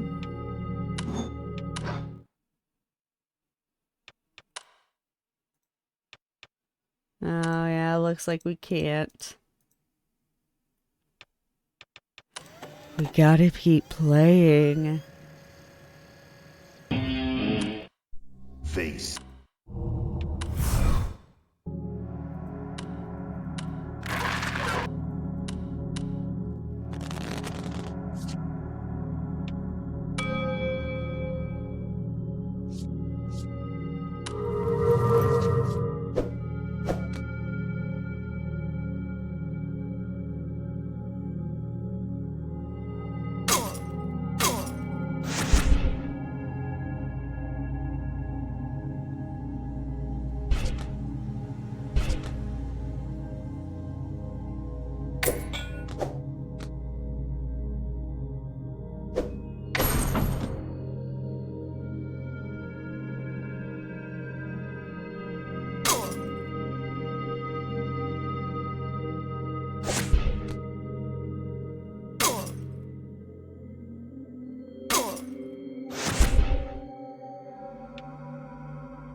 gonna save my mana surge.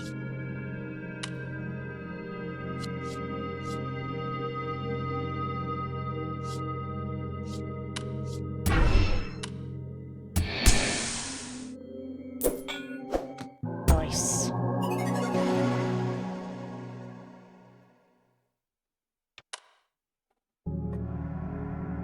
Focusing your mind, you are able to bind the staff's magic to the mysterious properties of the pillar. The two objects merge, becoming one whole. It's as if they always were. The pillar shines brightly as the plane seems to turn in on itself, water flooding inward.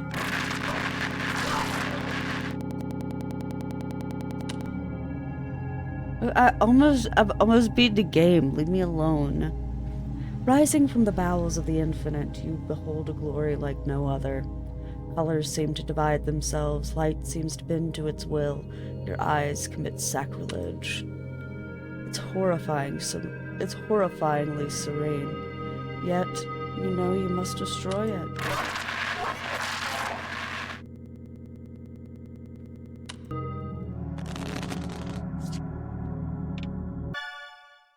Okay, look, sorry I called you a jackass. Just indulge me for a moment and stop whatever you're doing right now.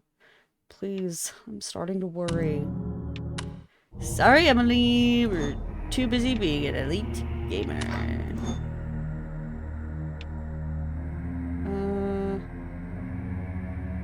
Yeah, why not?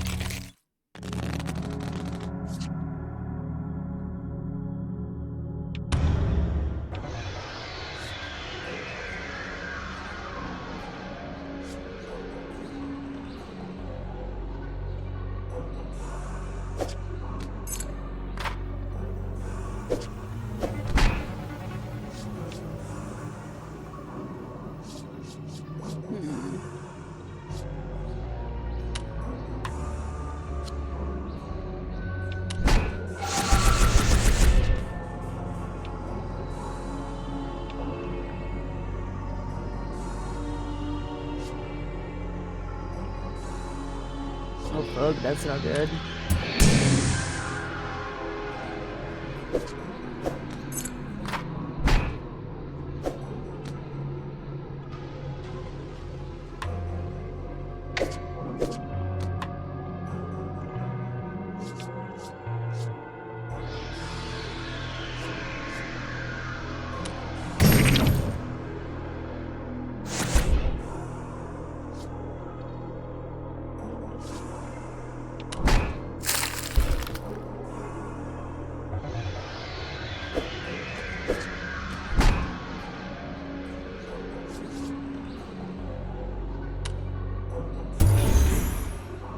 No, I thought that would maybe remove the thing.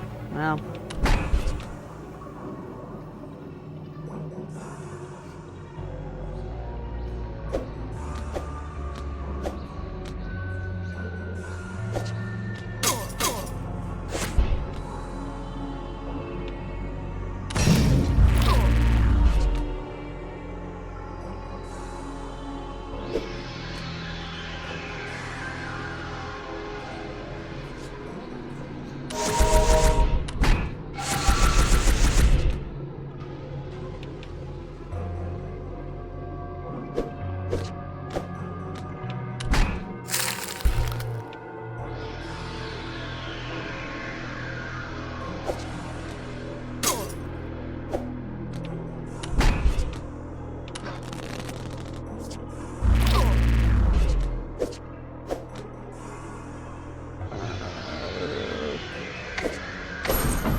Oh.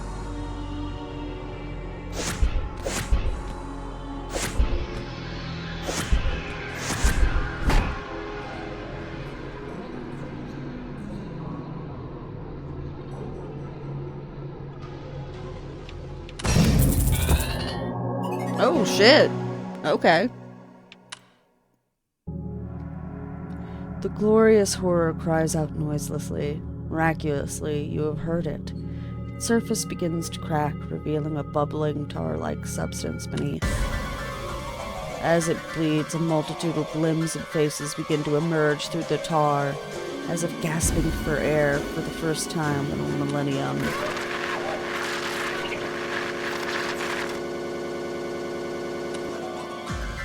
This is it. You can make it bleed. Now you must finish it.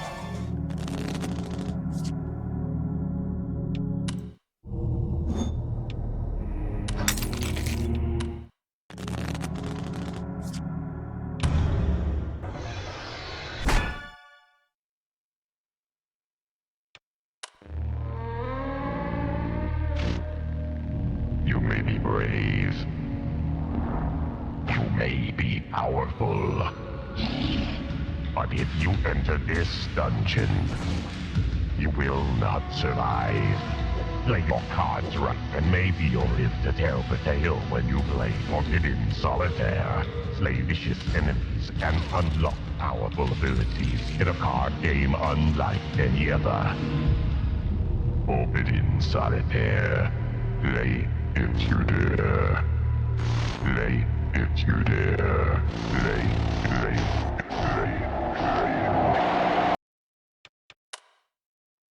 I'm sure that means nothing.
Let's go.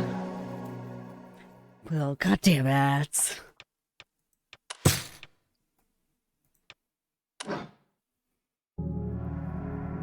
Pain, endless pain. Your mind floods with these thoughts as an explosive stream of tar begins pouring for the pearly, magnificent god. In an instant, the tar swallows you whole. Blackness. You open your eyes and see a large door sitting at the edge of the obsidian void. Graciously, you step toward it. You admire the door's towering opulence before reasserting your focus. You must figure out the way to open it.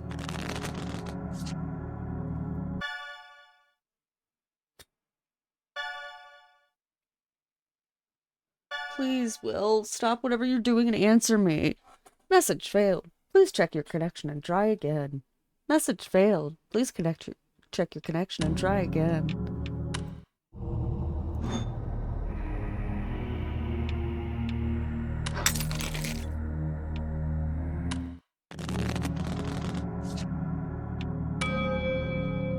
All right.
Shit.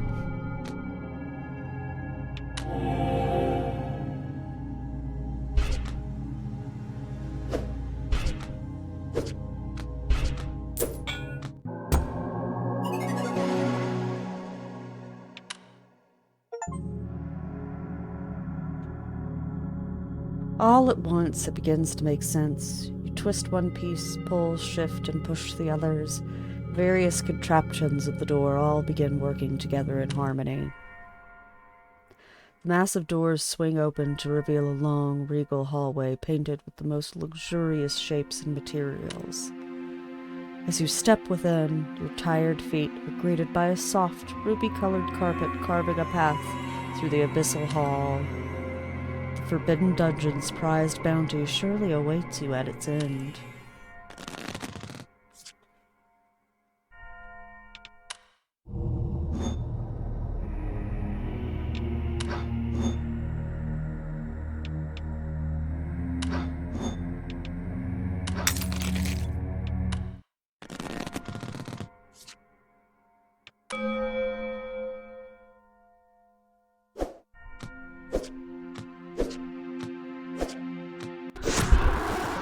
So that's it? There's nothing you can do? I told you already, I didn't make it. Even if that's true, unless you have a way to prove it, I'm afraid the security footage Heartblade sent over of you saying otherwise is going to be sufficient evidence to the contrary. So that's it then? They're just gonna release it? It seems that way. That said, they did send over a rather generous offer. You'll still collect 10% of the profits and receive credit as the lead developer. I don't care about the money. I need this shut down. Well, I'm not sure I see a path forward on that. You don't understand. It can't be released. It's dangerous. Well, if it's any consolation, any potential liability would be on their hands, not yours. We can ask for them to remove your credit, perhaps. Forget it! Just forget it. You've been no help. I'll figure something out. Wicked combo.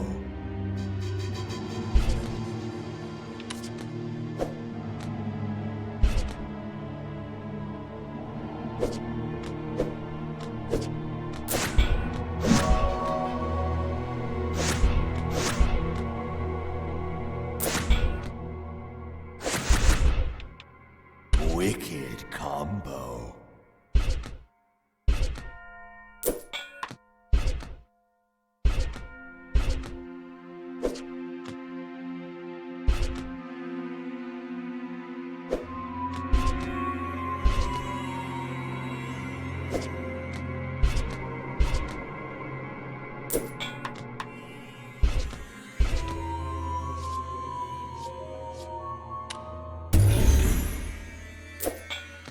There we go.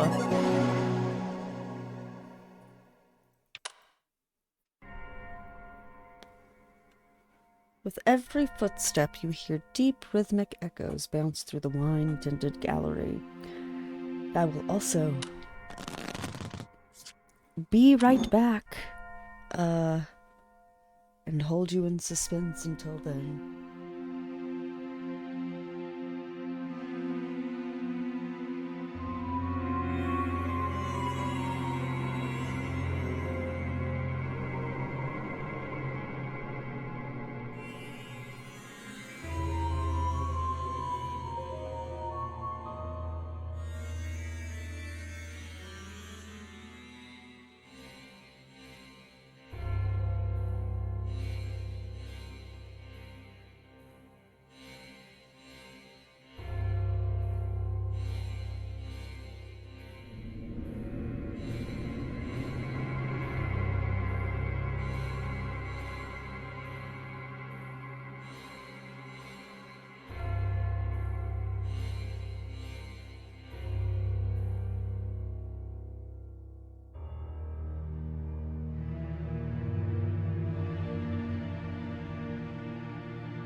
All right.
Got him.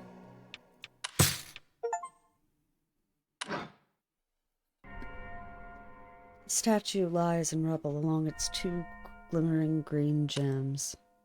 You inspect the gems, and as you glance back at the ground's 9 hollow indents, you realize their grander design. With purpose, you march up to the next statue, this one resembling a tall female monarch, her eyes glowing a striking crimson. She looks down on you, almost pitiful, as she prepares to strike.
Another statue reduced to rubble, 2 more gems in your pocket.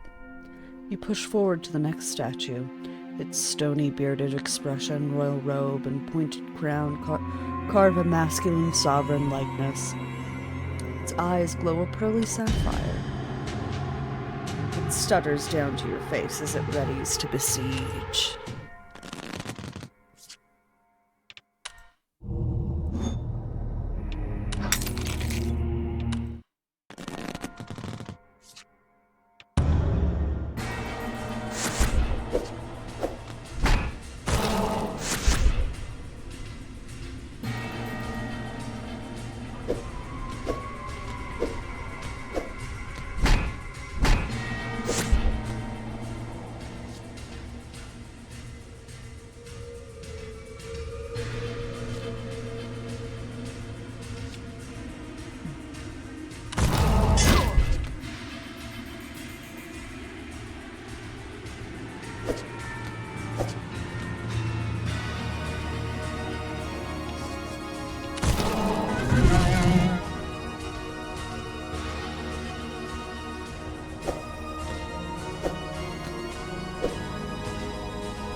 shit. Caught me off guard.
Ah.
All right, got it.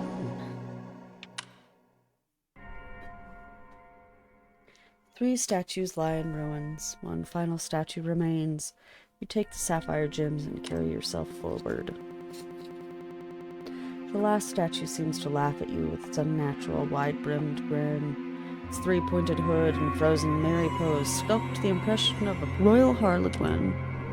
Embedded in its hat is a sparkling red gem, a green gem in its right eye, and a blue gem in its left. You steel yourself as the jester turns its head toward you. Its smile fractures the stone, stretching larger.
Final statue crumbles. The lady.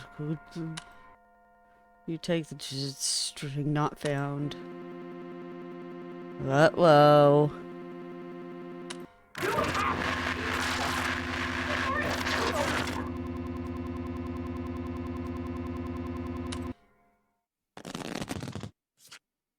Oh shit. Oh shit.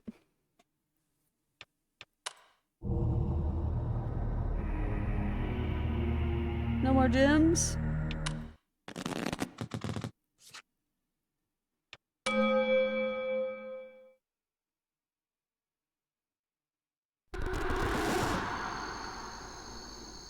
Okay, come on. 1, 8, 7. Passcode's changed already? Damn it. Fine. We'll do this the hard way. Okay. It's been a while since I climbed a tree. Okay. Okay.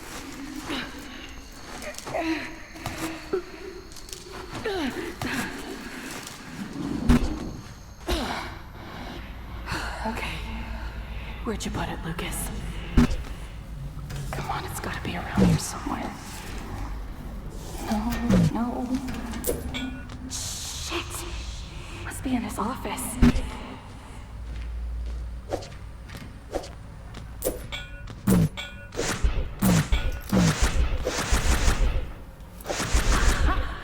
There you are, you little bastard! It's Shannon. Broken. Shit! Shannon, stay right there. Police are on their way. Please don't do anything stupid. Shit! Come on! Oh, there's no time! God damn it, Lucas! Okay, remember the words, Shannon. Remember the words? Wicked cowboy. Mea animus transferatur in hoc orbiculum.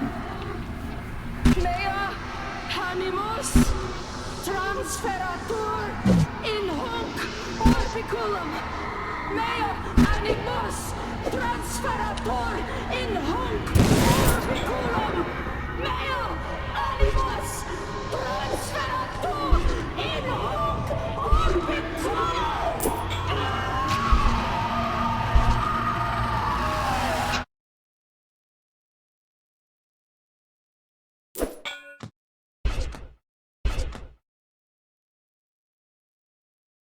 All right.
Oh man.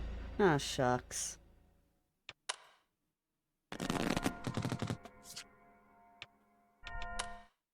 Oh. Oh. Cease thy meddling. Well, that just makes me want to meddle more, my man.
did it. Where's my prize? You will die!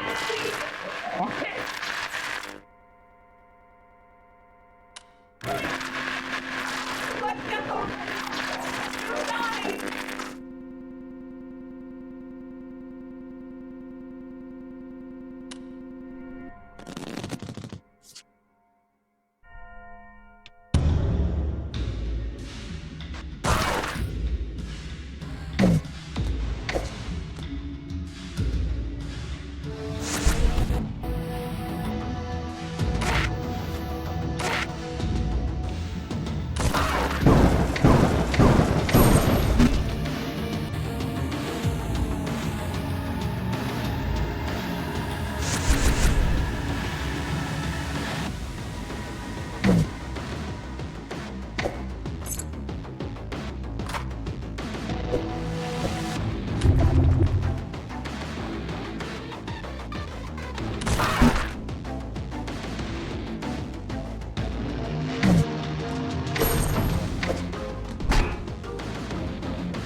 We did it.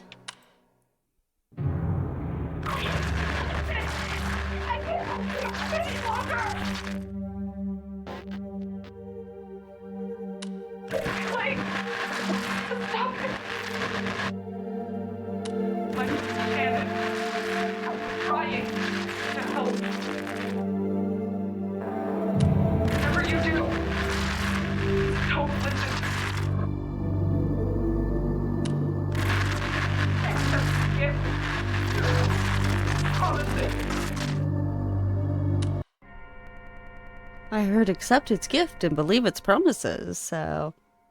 You insert the final gem. The crown begins to glow gloriously before you. At last, your prize is at hand. Slowly, you place the crown onto your head.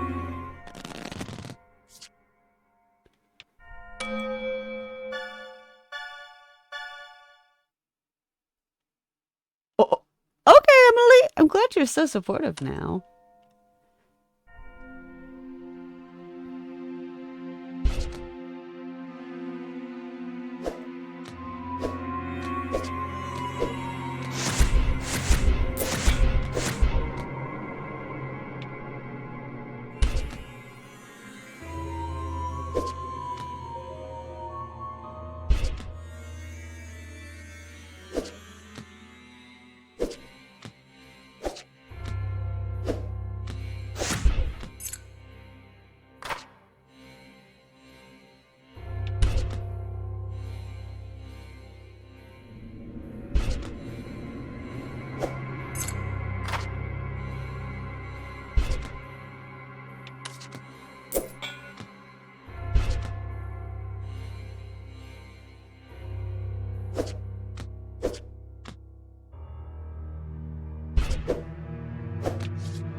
Oh no.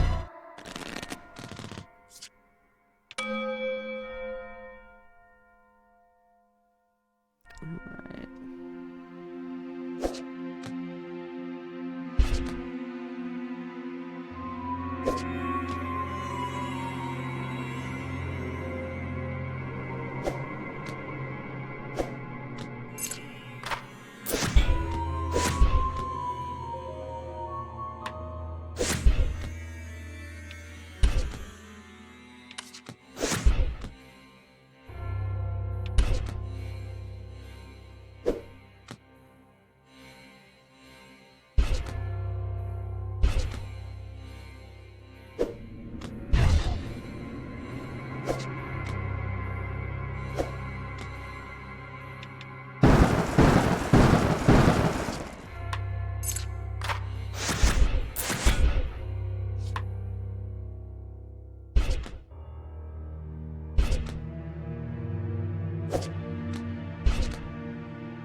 Woo! Thought it had me for a second. Okay, but we're gonna play race if the game had Will Rage quit right at the end before losing that. Yeah, that would have been extremely funny.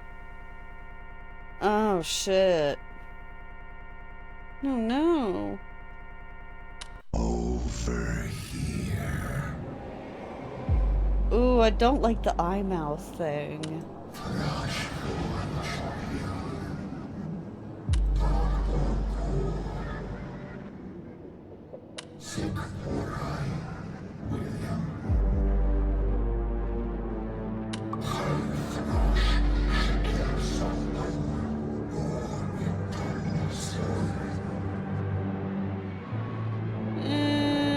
You know, that does sound pretty cool. Nah.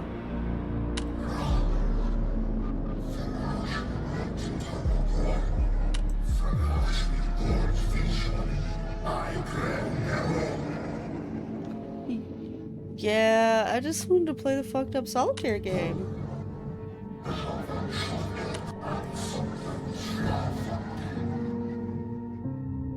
you so much for playing my game.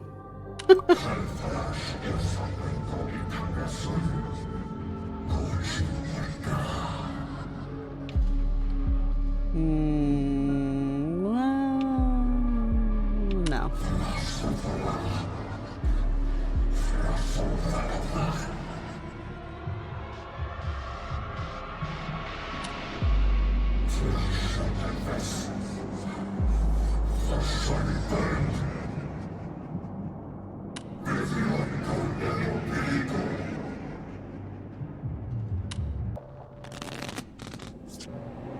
Oh.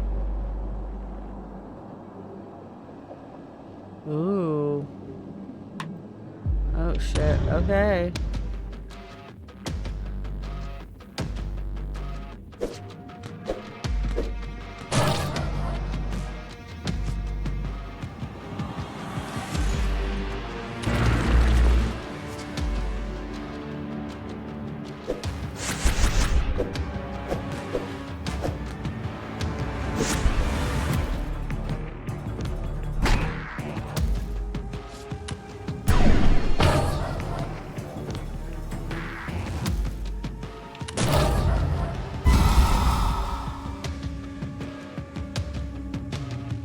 Ooh.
No, because if I live forever, then I have to pay taxes forever. Real. I figured it out. Will is actually Doom Guy, and he's playing this game after learning there's a demon he hasn't killed yet. Real. Yeah, very plausible theory.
Oh!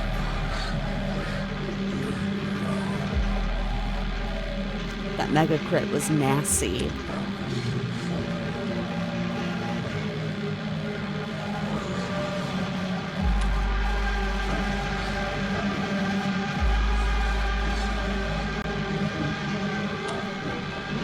Now the vision. Well, yeah, I hope so.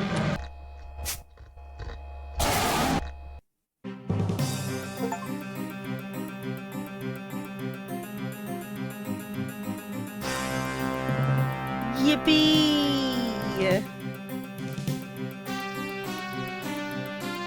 Oh, I love this music. Very old school RuneScape-esque.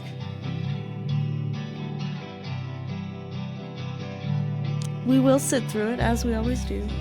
Now the vision, it dies.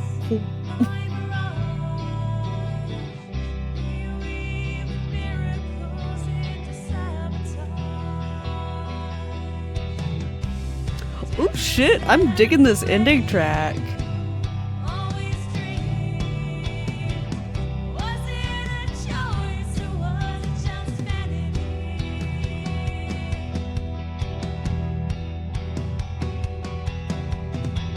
Because as I was in his mouth, yeah.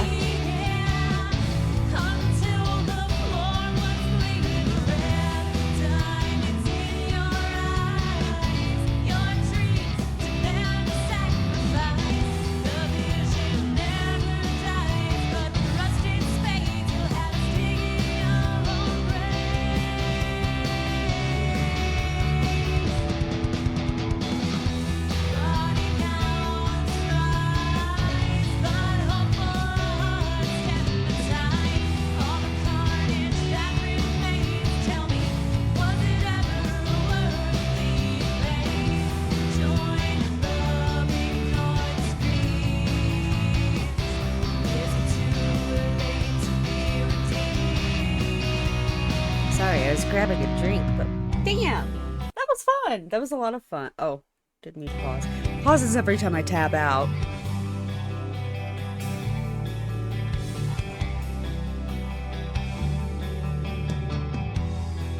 Regency Solitaire. Can't believe they made a sequel to Regency Solitaire.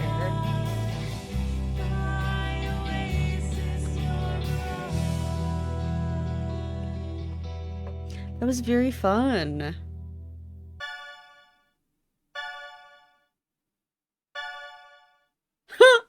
Long story. I'll tell you about it later. Sorry, Demon, but Sonic the Hedgehog says immortality is lame and he's my best friend. Baylor. What? Oh, I love that.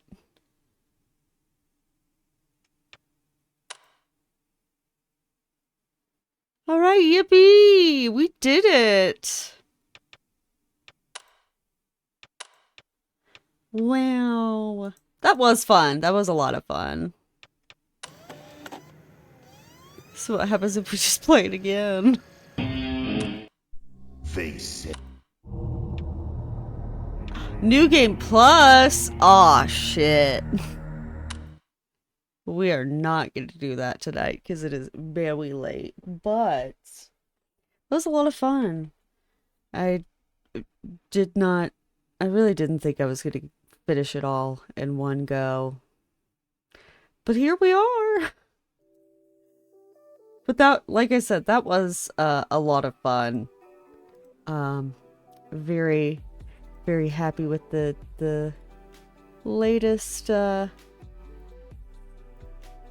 output from the folks responsible for Home Safety Hotline. Like, very fun. Like, I don't want to say bite-sized, because 4 hours is, I don't think, particularly, like, bite-sized. But a very good, very good contained experience, I guess would be a good way of putting it. But yeah, that was a lot of fun. Shannon, he did it. He actually did it. Demon is defeated. It's over. Oh, look, New Game Plus. Fuck yeah. No! I mean, yeah, I do kind of want to see the bad ending. Just because I am morbidly curious, but that will have to wait to another time. So as I said, it is getting late, and I have work tomorrow, so I should probably hop off. But this has been fun. Thank you guys for hanging out. I don't know if I'm going to be streaming tomorrow night. I think safest bet would be like next Wednesday, but I'll make an announcement in the server, of course, so. But yeah, thank you guys for hanging out. I appreciate you stopping by. I hope you have fun with the game too. So I definitely did. Very much worth it. But yeah. I hope you guys have a good rest of your night, and hopefully I will see you again soon.